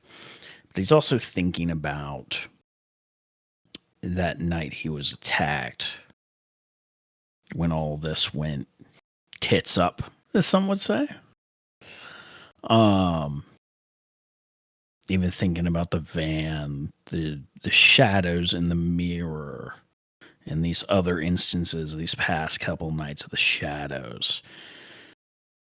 Back again to that small woman who came at him and literally broke him with darkness. And thinking about this clan stuff and this apparently instinct that is there. Thinking about this, where he tried to push himself to heal and something was actually happening and that instinct was actually good. But then the instinct to keep drinking, not being good. And he is somebody who has a tendency to follow his gut for a long time. So kind of being at this sort of odds with it is a little strange. But I think he's going to try to navigate it a little bit. Lean into his instincts from some of his own history of, jumping people when they're not expecting to be jumped. And trying to maybe explore, like, okay, well, if this person who did this to me can do shadow shit, maybe I can too. In some way. Like, there's all this talk of clan and inheriting weirdness. So maybe I can also do the crazy fucking shit that I saw that night. And so he's going to try to lean into that. And unless you want me to do a roll for something, I'm going to spend a blood point. Before you spend the blood point, Mhm. we're going to have you try and act on those urges. I'm going to have you roll wits and occult. Whew. Okay. Ooh. The difficulty is 8. I can't I get Jesus these rolls. Christ. Is it? Though, I for this roll, you may spend a willpower if you wish. I'm going to, because that dice pool's not very good for me right now. Can I ask a really quick question? Sure. Can I increase my virtues? Yeah, you can spend experience on them, absolutely. How much is like getting self-control to 4? We will go over that after we end our session today. Okay, gotcha. Don't worry, I'll walk you through it. It's a good thing I spent that willpower. One success. Brandon's not the only one who can roll once. Mm. Yeah, welcome to the party. So you take a moment, you post up in an alleyway at the mouth of one near this fish market. One you've staked it out a little bit, you've seen people move through, confident that they'll move through again. Mhm. Take position here, and you start to focus. You remember the scant bits that you do from the night where she destroyed you. The way that the shadows grew and then moved and coiled over each other. And you grip that feeling. Again, from the first time you fed, you felt that presence beyond your senses. That cold, unending darkness. And you reach for it. You can't help but be terrified at the moment. Though you're able to control yourself, conduct your movements, you know you're dealing with something beyond you. Perhaps beyond this existence as a kindred, a vampire. This is something deeper. And as you reach further and further in, the one buzzing fluorescent light over a doorway in this alleyway begins to flicker. And eventually it goes out completely. As, just like that night, slowly but surely, you watch as the shadows grow deeper and then begin to ever so slightly lick out towards your hand. Go ahead and spend that blood point. Yeah, boy. And I'm gonna do shadow play. He reaches out to these shadows, and they are frigid to the touch, cold in a way nothing else quite is. So absolute. But they don't phase him. They don't freeze or anything like that. These shadows sort of snake around him and cloak him in a way. So that these shadows are draping and writhing around him, helping him blend into the darkness of these alleyways. And he's gonna, make sure he is in an optimal place and wait for somebody unsuspecting to pounce. All right, understood. You're just waiting for your moment, trying to keep yourself from being mesmerized by the presence of these shadows.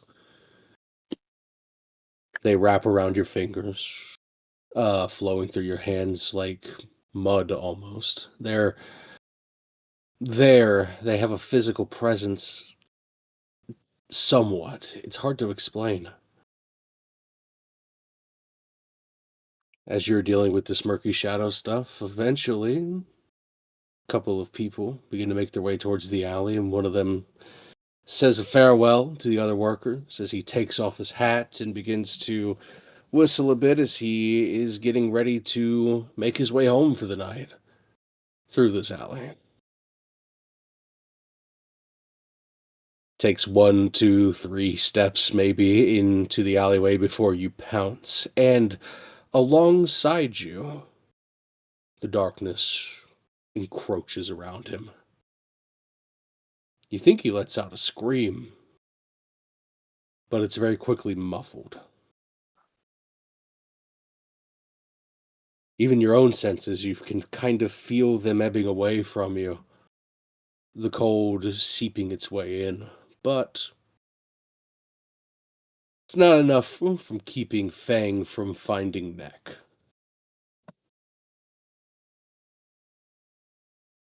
And once that happens, the struggle ceases. I need you to roll self-control as well here, since you're still new to this, but difficulty 6, since you reined it in before. Okay. Let's see. Control. Wow. Oh. Really? 2 ones, huh?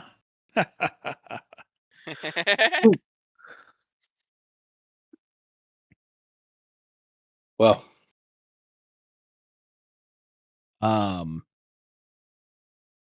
I think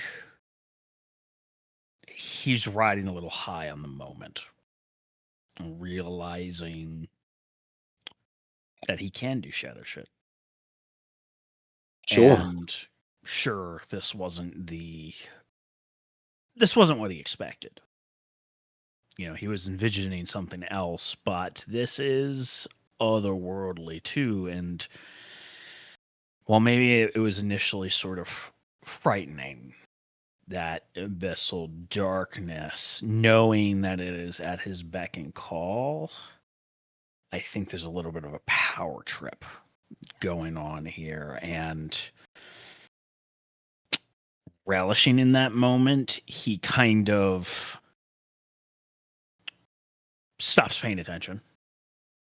Literally loses control because he's not focused on what's actually happening. He's reveling in this otherness.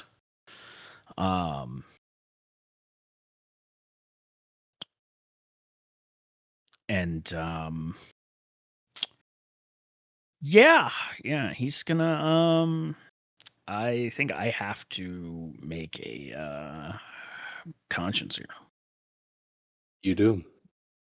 Yeah. You riding that high, eventually you come back down only to realize the broken mess of a man in front of you, crumpled in the dirt. You've done it too. You've rode a little bit too strong, and now there's a body. Go ahead and roll conscience difficulty 8 here. Yeah.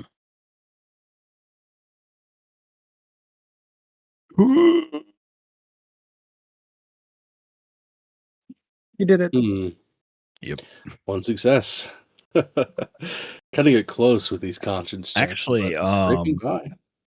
I think I was actually supposed to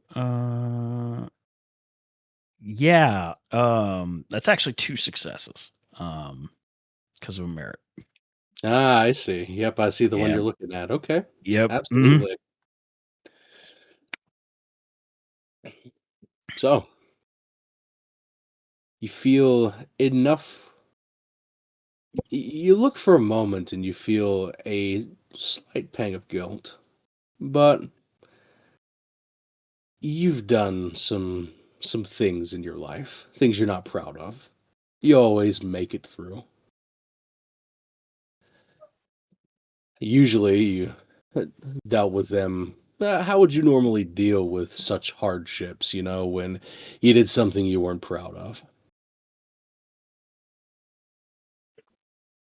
I think back to the hard times. Those times where I did do some of the messier things to get by. Those weren't proud moments, but there was somebody else to help carry that weight. But there was also the knowledge of we did what we had to. It wasn't because we liked it. It wasn't because it was convenient. It was survival. And the reality is, I'm on my own. As much as these other people are here, I can't trust them. I can't trust this Xantosa, whose ever pawn he is. I can't even trust this person that did this to me. I have to do what I have to do. I don't like it, but quite frankly, looking down at this guy, had he been in my position, I could imagine a world where he would be in the same shoes I'm in. Damn, if only he'd walked a mile in your shoes. Fair enough. You pondered just long enough. You don't think you should do this again, for sure. Just because you don't want to make more trouble for yourself. So you steel your resolve and start to wonder what to do with it. Well- There's a moment where you just looking at the body, you take a quick look around to see if anybody's noticed. You look back to the body, it's not there anymore. Where it was, there is a particularly large pile of trash bags. Looks like they're leaking out of a nearby dumpster. But there's nobody else here. Not immediately, no.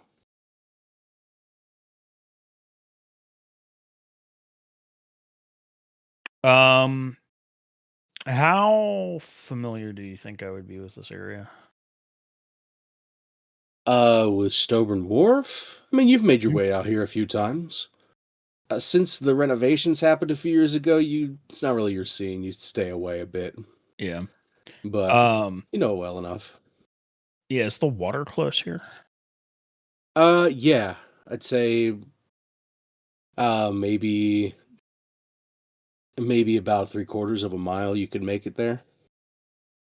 Yeah. Okay. I think I'll take advantage of these trash bags then. I'm gonna go ahead and essentially open a couple of these bags and try to I guess take 2 bags, because I assume these are businesses. They're probably using the really big black bags. So probably 2 of them should work. And one over the legs up to the waist, other one over the head down to the waist. Tie them together. I don't care if I leave a pile of mundane trash on the ground in order to do this. It's fucking alleyway. And I'm gonna take advantage of these shadows that are making me a little bit more stealthy, and I'm gonna make my way to the water.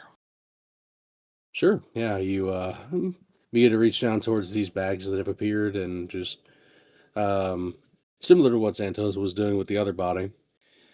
You begin to try and take charge of the situation. You reach down towards the trash bags, and you have to catch yourself because you almost fall to the ground. Your hands pass right through the bags. What the fuck? You take a moment, you stand up, and you look, and this pile of bags is here, but it's translucent now. You can see the body is still there underneath it all.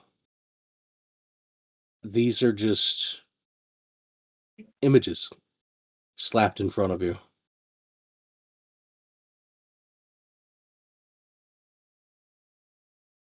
All right, wherever you are, come out. Explain whatever the fuck this is.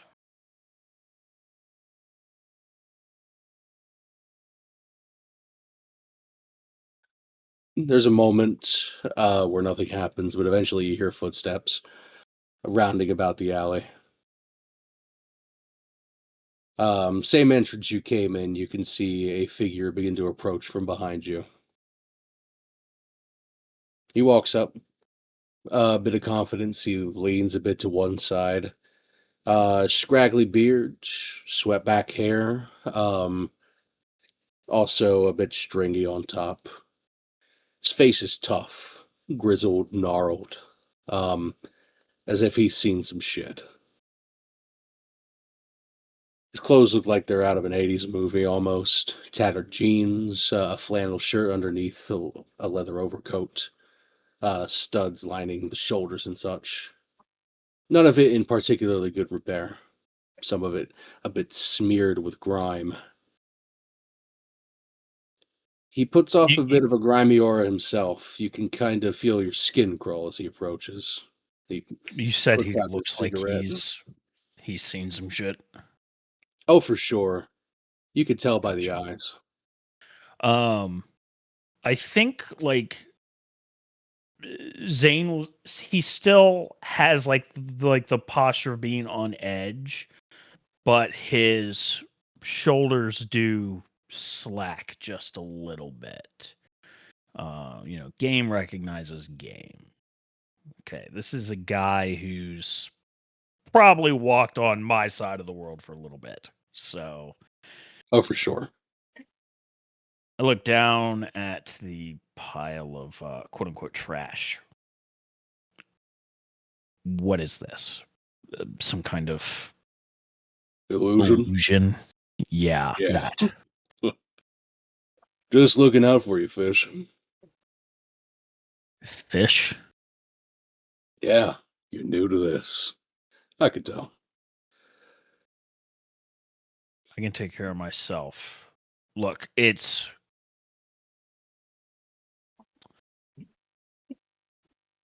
thank you for trying to help, but I was going to take care of it.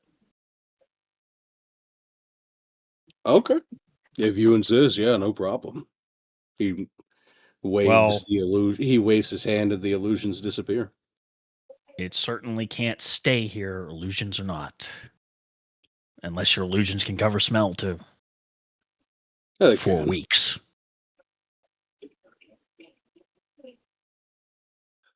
I mean, Well- I got people who'd be interested in bodies, so I mean, I was getting a little something out of it too.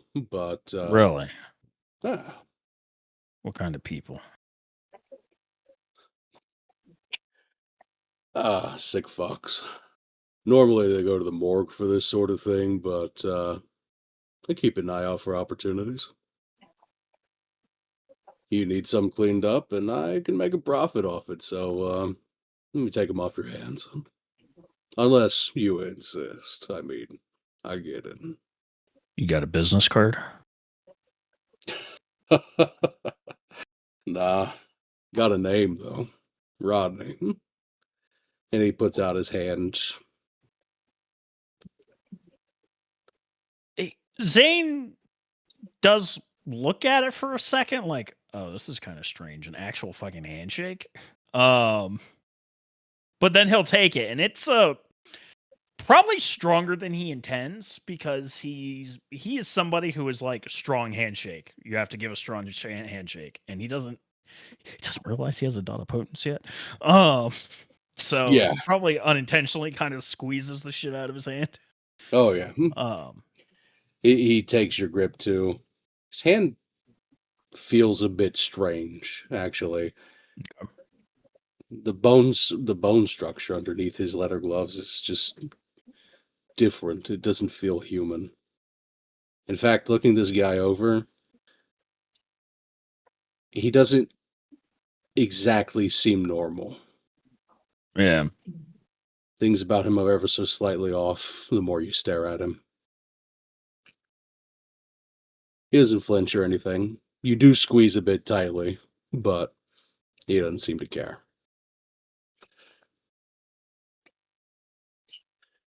Well, let's say in the future, Rodney, if I wanted to sell a corpse to you, how would I get in touch with you? Oh, I'm looking to make this regular, huh? Sure. You can just Not give me a call. necessarily, but I like to keep options open. I would prefer not to do this often, but well, there are always things that can happen outside of my control that might be on my doorstep or otherwise. You mean like those other sandbags weighing you down? I wasn't going to be so blunt, but yeah. Yeah, I do. Listen, pure happenstance. I was just out hunting myself, but then you guys roll up. Been keeping an eye out, watching you guys hunt, and my God, some of you are terrible at it. This sort Yeah. of thing happens sometimes, but like, God, dude. Yeah. This one, I will admit, was a mistake on my part. I got a little distracted. Hey, the first couple of times, it's a hell of a high, man. I get it. Yeah. Well, last time it was entirely under control. This time mind was wandering. Anyways, if you want it, I won't, we'll call fair and on the house. Cool. Since, Good looking out, man. yeah. Just, all I ask is, how do I get in touch with you? Should I want to avail myself? I do have a phone you can call. Your shit Okay. secure yet?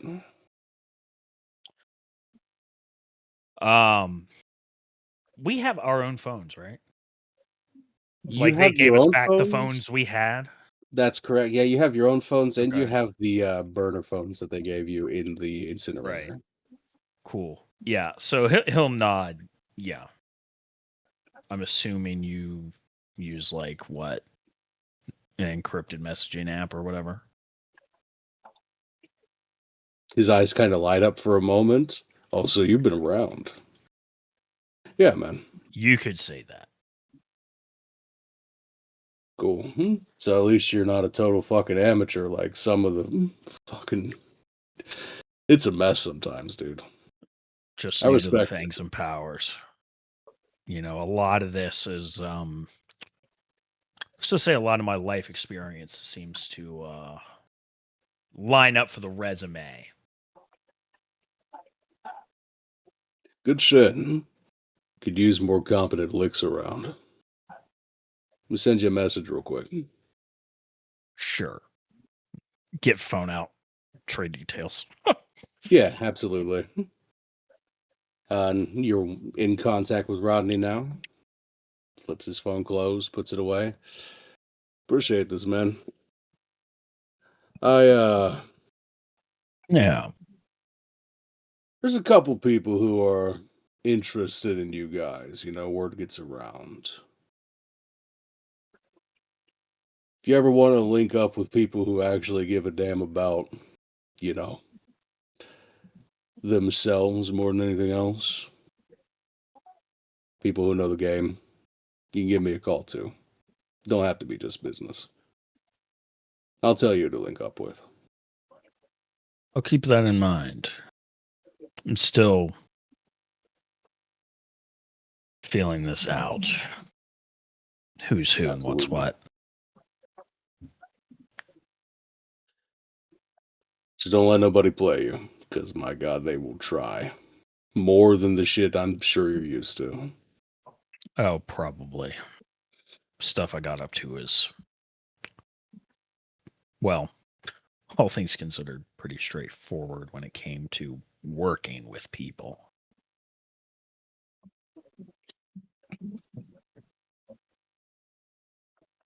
All right. Zane wasn't? Yeah. Cool, man. We'll keep in touch. He grabs the body with one hand, his other hand shoots out claws, and he just grabs onto one of the nearby walls and hoists himself up the building, body in tow.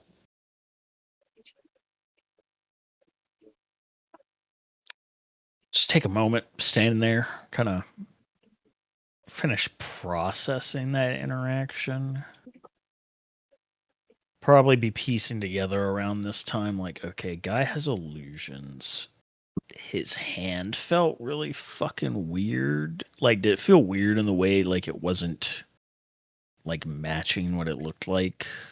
Yeah, it felt like you were Yeah. gripping the hand of a bear, not a human. Okay. So, yeah, Zane's not going to pretend to understand how the illusions work, but, like, man can do illusions. Okay. Mhm. Not a stretch in Zane's mind that if he can do illusions, who's to say he can't illusion himself to look like something else? Or maybe his skin is an illusion to feel different or so. He's not going to think too much about it. Just, okay, he's doing something. Yeah. Okay. Cool. Well, that's resolved. He kind of touches at his face to make sure, like, because all the vampire media, the vampires always have blood running down their mouths and shit. So he's checking to make sure he didn't actually make a mess. And it's like, oh, it would be kind of stupid to not get your food in your mouth, huh? Well, realizing he's still clean, he will dismiss the shadows and watch them retreat and disappear and into normal shadow, and then make his way back out into the public streets to mosey on back towards the van. All right. Eventually, all four of you and Xantosa link back up at the van. About an hour end up passing in game time, so it's about 11 o'clock by the time you all rendezvous back at the van.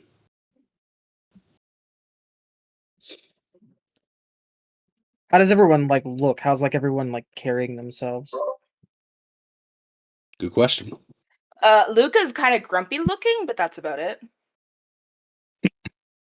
I also assume she probably was the first person back to the van because she just ate a fish. So Yeah, you didn't take long. yeah, she's been sitting here kind for of stewed in your thoughts for a 45. bit. Yeah, she's here for 45 minutes waiting on you guys. Sorry. Rowan doesn't look like upset necessarily, but he is clearly deep in thought and pondering and staring at the seat in front of him. Okay. Despondent. Check. Xantosa's barely keeping it Dang. together. He's just head in hand at the moment. And for Zane, Yeah, Zane, honestly, probably just his typical self. Like, he getting into the van, maybe not necessarily grumpy or anything, but he's very much like checking everybody else out, trying to gauge how everybody else did. And I mean, when you're looking at him, he's probably just ends up staring right back at you. Get to get a snapshot of the abyssal eyes. If like when Xantosa and Rowan got back, and he Xantosa's like sulking in the driver's seat, Luca would like lean over and be like, "Hey, you want a bit of blow or something? I had some in my purse, and not like I'm gonna use it now." He actually like snaps around very quickly and just yes, whatever you have, absolutely. Okay. She's gonna actually pull out like a bunch of small little baggies of God knows what, and like offer him basically like a charcuterie board of party drugs and shit. Just small party favors. Sure. Yeah. Um he a bit of relief does wash over his face and he begins to sort through picking things out, popping them back, um snorting them if he has to. He is a bit more pleasant after that. She'll pat him on the shoulder like there. Oh, holy shit. Okay. You know, it's been a minute. I stayed sober for you all during the day, so appreciate it. Yeah, no problem. Oh Like I said, shit. I'm not gonna use Eh. them anymore. So He of all people should understand that Coke gives you a dot of celerity. Hmm. to be Okay. fair, the drugs aren't really for her, as he actually alluded to. Party favors. But Yeah, absolutely. Keep people entertained. yeah.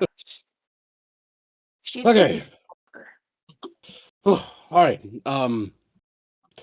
Did any of you leave a mess? Maybe a marriage, but I think they'll get over it. I fucked up a garbage can real good. You were there for it.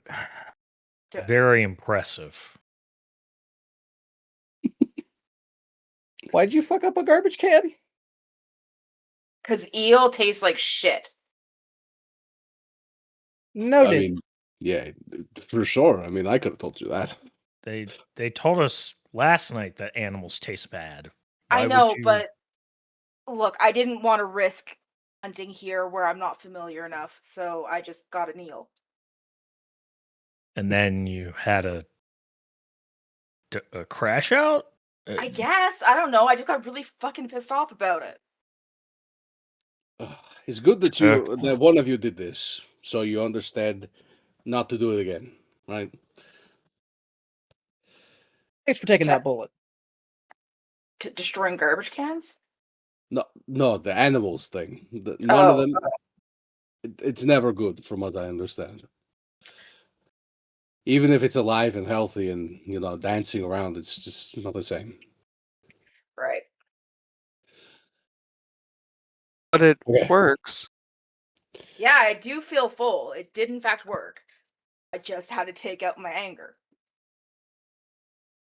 Sounds like a note for you, Rowan. Not that I'm much higher on the high horse, but I am on it. It sounds like you are. Okay. All right. So it You seems like we're left okay. Mostly. another mess for Xantosa to clean up. I mean, technically, I didn't clean it up myself. My men did, but And your men answer to you, and yeah. Yeah, it's you. Okay. Question. Doesn't matter. Zen- Question. So we need blood, right? I just want to make sure I understand everything. I'm We need glad you are blood. learning. Yes, yes, Yeah. you need blood. But ammo blood can do the trick, tastes bad. What if you're like, could you like store blood? Yes, yes, you can. Again, though, it doesn't taste good, from what I understand. Some people back it up. They put it in a plasma bag, drink from that. But you know how bread works, right? Yeah. Longer it Yeah. sits out, and more stale it gets. Eventually, inedible. Same principle, really. Ah. Okay. Good to know. I was just trying to think ahead, like maybe, get some of that, try to get a hold of some of that, put that off to the side, and then, if need be, and it's just like, it's not a good day, no one's out, or I'm gonna get caught, I could just sit there and just have it one of those. You But can. if Yeah, it gets the for job sure. done, so desperate measures kind of deal. What about people like you? Sure. What? Can we eat you? I feared this question would come. Yes, you can. Interesting. Well, I just ate, so I'm gonna pass. I appreciate it. Well, I was wondering more if, like, what if we just had our own version of you? We could eat them? You, when you say people like me, you mean ghouls? Yeah, whatever you are, working for a master or whatever it is. Yes, I don't imagine it's much different, but you could tell someone, get them in your employ, say, hey, be my blood bag, and they'll be like, okay, sure. And then you can feed from them, I guess. Aren't we not Is that supposed to tell people? you're not supposed to, but maybe you can be smart about it.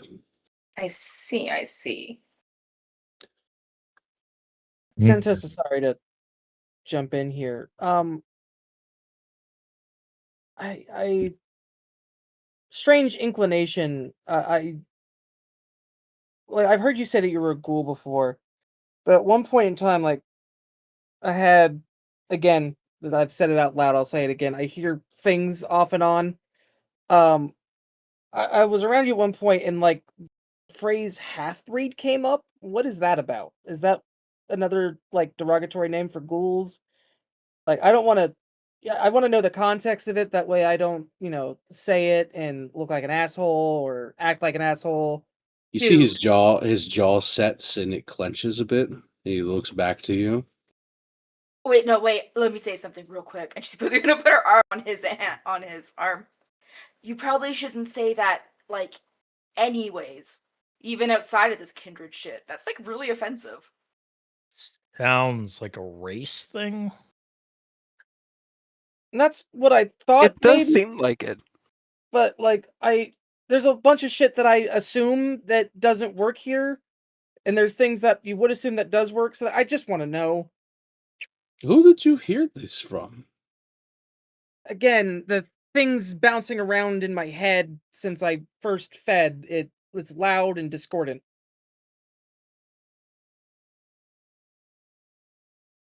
That doesn't make sense, and Oh, it doesn't make sense to me. no, I think it does make sense, actually. Interesting. Like, if Okay. you're not comfortable to talk about it, then we don't need to talk about it. I just heard it, and I don't want to make assumptions. It's like, oh, is that another term for ghouls that some people will use? Because that it again seems rude, but I want to make sure I understand the context. It is not a term for ghouls. It Oh, is not something I want to hear you say again. understood. I mean, no offense. Merely, Respectfully. yeah, trying to understand. No, I Well, appreciate also, you bringing it up, I guess, instead of just throwing it at me. That would be rude. Yeah, I mean, personal qualms here. I will punch you in the nose if you say it again. Well, there you go. well, it sounds like I have plenty of reasons not to say it. Just wanted to understand. Understood. Good to go. Some voice was being a dick. Copy. That's why people don't listen to them sometimes. I'm working on it. It's working most of the time. Sometimes they're a lot louder than others. Since it's a voice Hmm. only you can hear, isn't it just your own voice? Just in your head? Like, Well, Unless not necessarily. Maybe not in this case. it had quite an accent. yeah, but like, you could mock up an accent in your imagination. I mean, I guess. Why are I don't- you breaking things down to imagination at this point? It might not be imagination. Well, I mean, he did seem to have something kind of that is not common knowledge. But Again, we discussed it. Not going to bring it up again. We'll move forward. Well, hey, fair is fair. Let me ask you about a word that could be offensive to you potentially, or people of your demographic. I'm going to say it, and then you tell me what it means to you. Okay? Okay. Fair? Fair? Cool. Have you heard the term Malkavian before? Yes. Technically. Sid said it. That is true. Did you hear it from her? Did these... I mean, you heard her say it. Did these voices also say something similar? They probably said something of the sort. Again, it's not always clear. Sometimes Interesting. crystal clear, and sometimes it's just 6 people bumbling in an elevator. I see. Insightful, though. Insightful. Speaking of insight, at this point you've been down the road, down a few blocks a bit. So you're peeling through the night. He eventually speaks up again, after thinking of the right words. I have spoken to my master, hoping to see if there would be anything that we could do or any directions we could point to help ease you through this process. And it turns out, I got a little bit more than I was expecting. My master would like to meet with you all.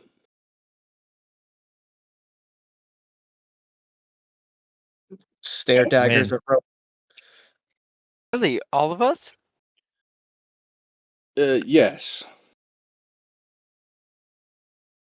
Is there?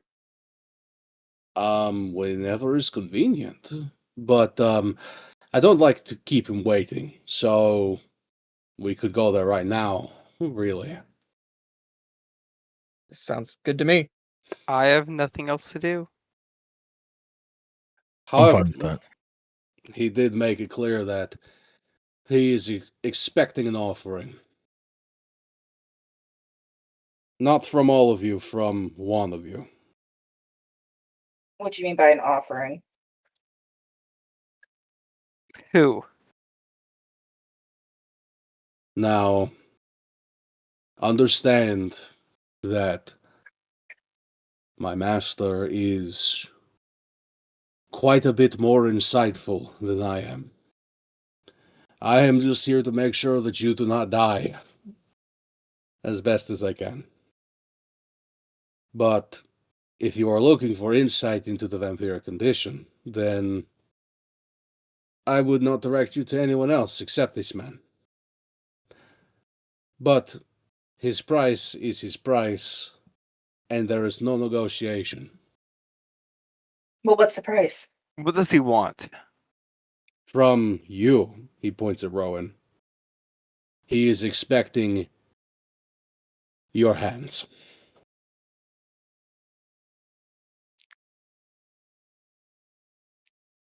Like, to cut them off, To or remove them and present them to him when we arrive. no?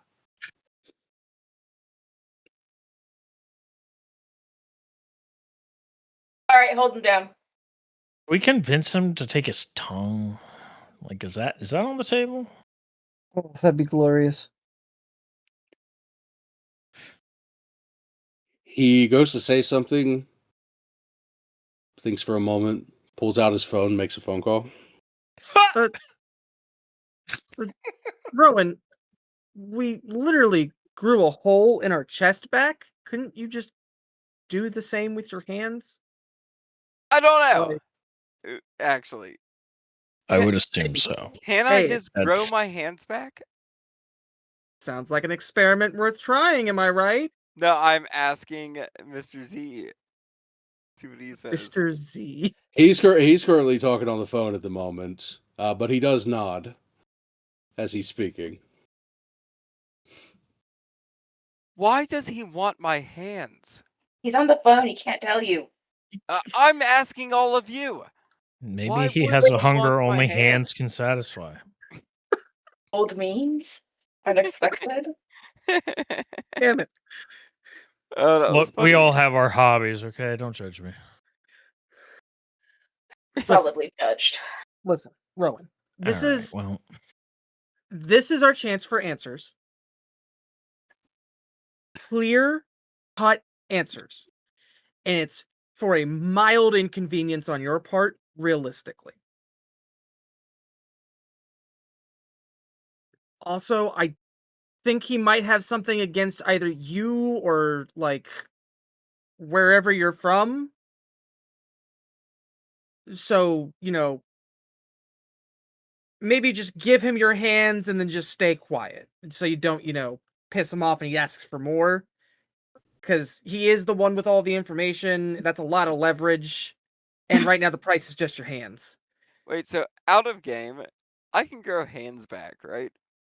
yes. You can. It takes a while, but it's possible. It To have the baby hands like functionally that. counts But- as an aggravated wound. I don't Right. think you understand. I have tasks to perform. Great. I have goals to They're achieve, and they involve my hands. okay. And you can get them back.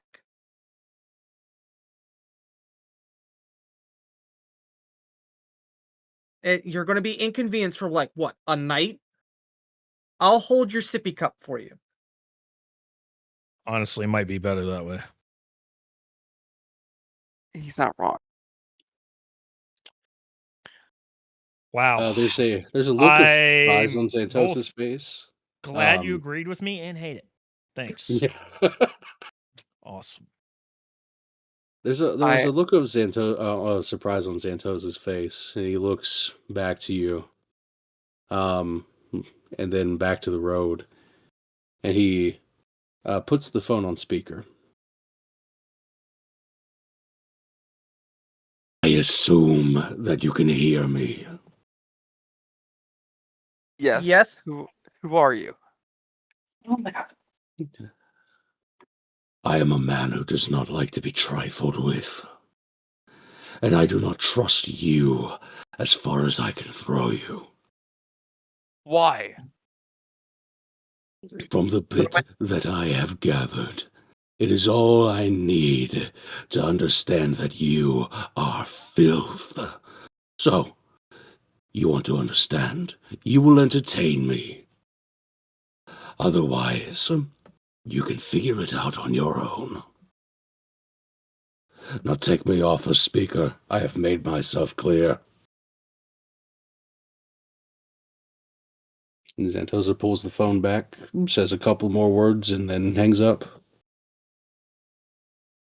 So should we will it be like a meat cleaver or a machete? What We are you going know. to find the most painless way to cut my hands off. So a sharpened I meat mean, cleaver sounds ideal. I You're don't know not about wrong, you. I don't carry that on me. but Preferably, know.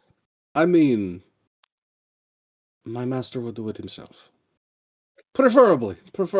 I mean, he has ways. Hey, look, if the yeah, guy so wants hands, I'll okay. give him So hands. as a you know? question, how long will it take me to grow back hands? It depends on the number of things, but it could I'm- take maybe a night if you're that dedicated. See? That And to be sounds Fairly like real, inconvenience. another it's death. not like you're going to be going back to work in a night. Yeah. I will do it. He says he has answers. It's what he said. We He sounds like appreciate your sacrifice. Oh, it's not for you. I appreciate it anyways. Rowan, I need you to just fully understand. He already doesn't sound like he likes you. Yep. So please, please, I'm begging you, do not say anything that isn't yes or no when we talk to him. Please. Why?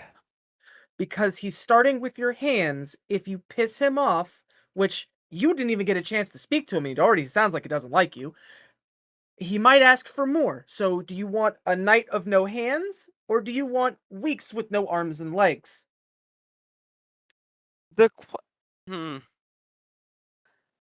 Why do you think he's going to dismember me? Because he's taking your hands! Like, yeah, he's taking my hands, of course. But that's what he's opening with. it was a To very kill- odd. No, it's a. No. In my opinion, it's a very odd request. He's Okay. maybe he gets All right. off on it. I don't know. You know what? You know what? No. Ignore. Crazy voices in my head, guy. I recommend you you fuck around and find out as much as you want. It's an experiment, right? It is. It'd be a valuable learning experience for you, I think.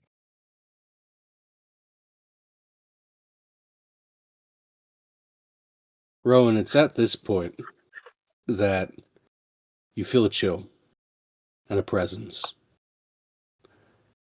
And then a voice.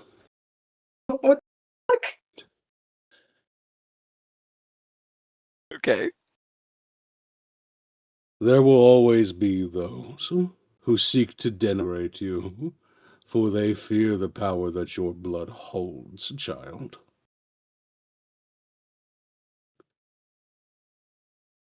It is your choice whether you suffer them or not.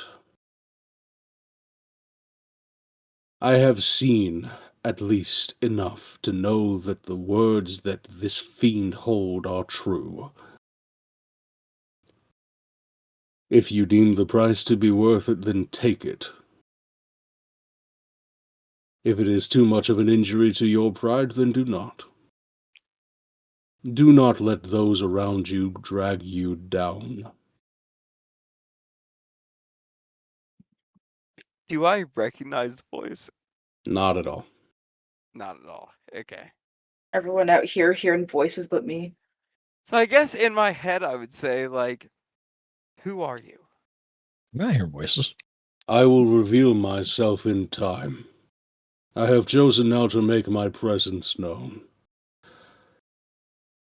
When you have unlocked the secrets of your blood, I will answer you more clearly. Goal. Know this, however. I am very curious in your progress. I wish to see you succeed.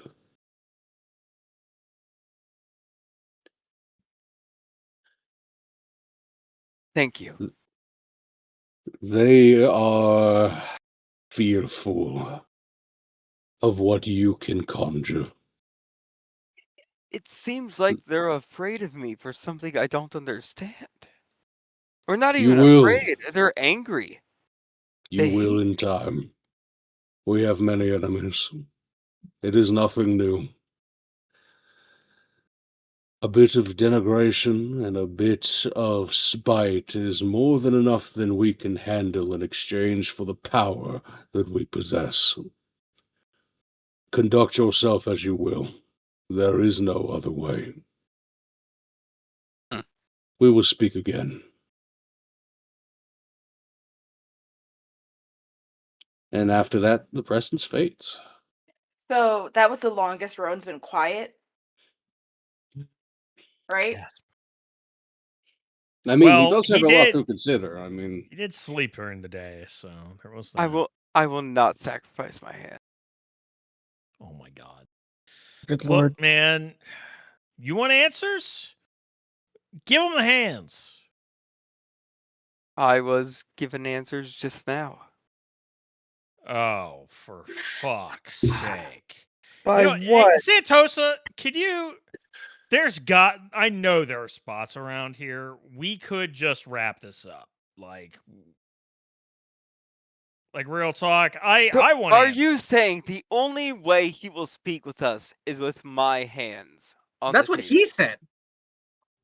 You heard him. He literally said, "Don't fuck with me. This is what I want." He is not one for jokes or cajoling of any kind. He is dead serious. Well, do I have a choice, even? Well, since you're Yes. asking, no, not really. The choice Look, is get answers or don't. Right. He made himself clear. All right. My hands are on the chopping block. Let's go. And on that lovely little note, I think we'll go ahead and leave our story for now. Fucked up the hunt again. Hey, totally irrelevant question. Can I recover a point of willpower after that? Let me take a Reasons. look here. At the top of my sheet. I would say, yeah, that's fine. Say so? Wait, curious question. Like, to make sure I'm like following the story correctly. The person I was speaking to, I did not understand the voice. It was a completely new person, right? That's correct. Okay.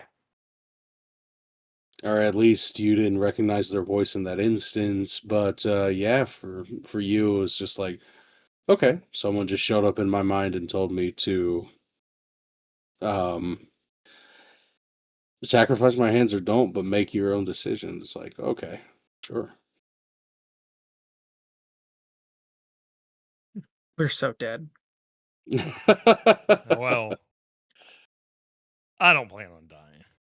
As for I don't you plan on guys, dying it's- either. It's up to you. I also don't plan on dying. I have a great record of not dying. Yeah.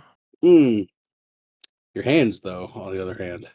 Yeah. But I was told they like regenerated in a day, so that's not bad. Also, that body count. Yeah, I know. It's looking pretty for it.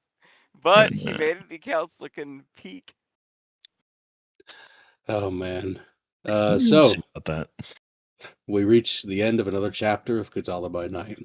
We do. We will return some future night to see the lives of our kindred further unfold, and whether or not Rowan goes through with this crazy plan or not, whether he keeps his hands or not.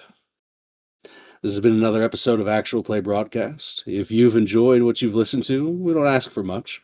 Consider following us and spreading the word to your friends. We're found anywhere podcasts may be hosted, such as Spotify, YouTube, or Audible. We thank you again for listening, and until next time, bye! Bye, Good night, guys.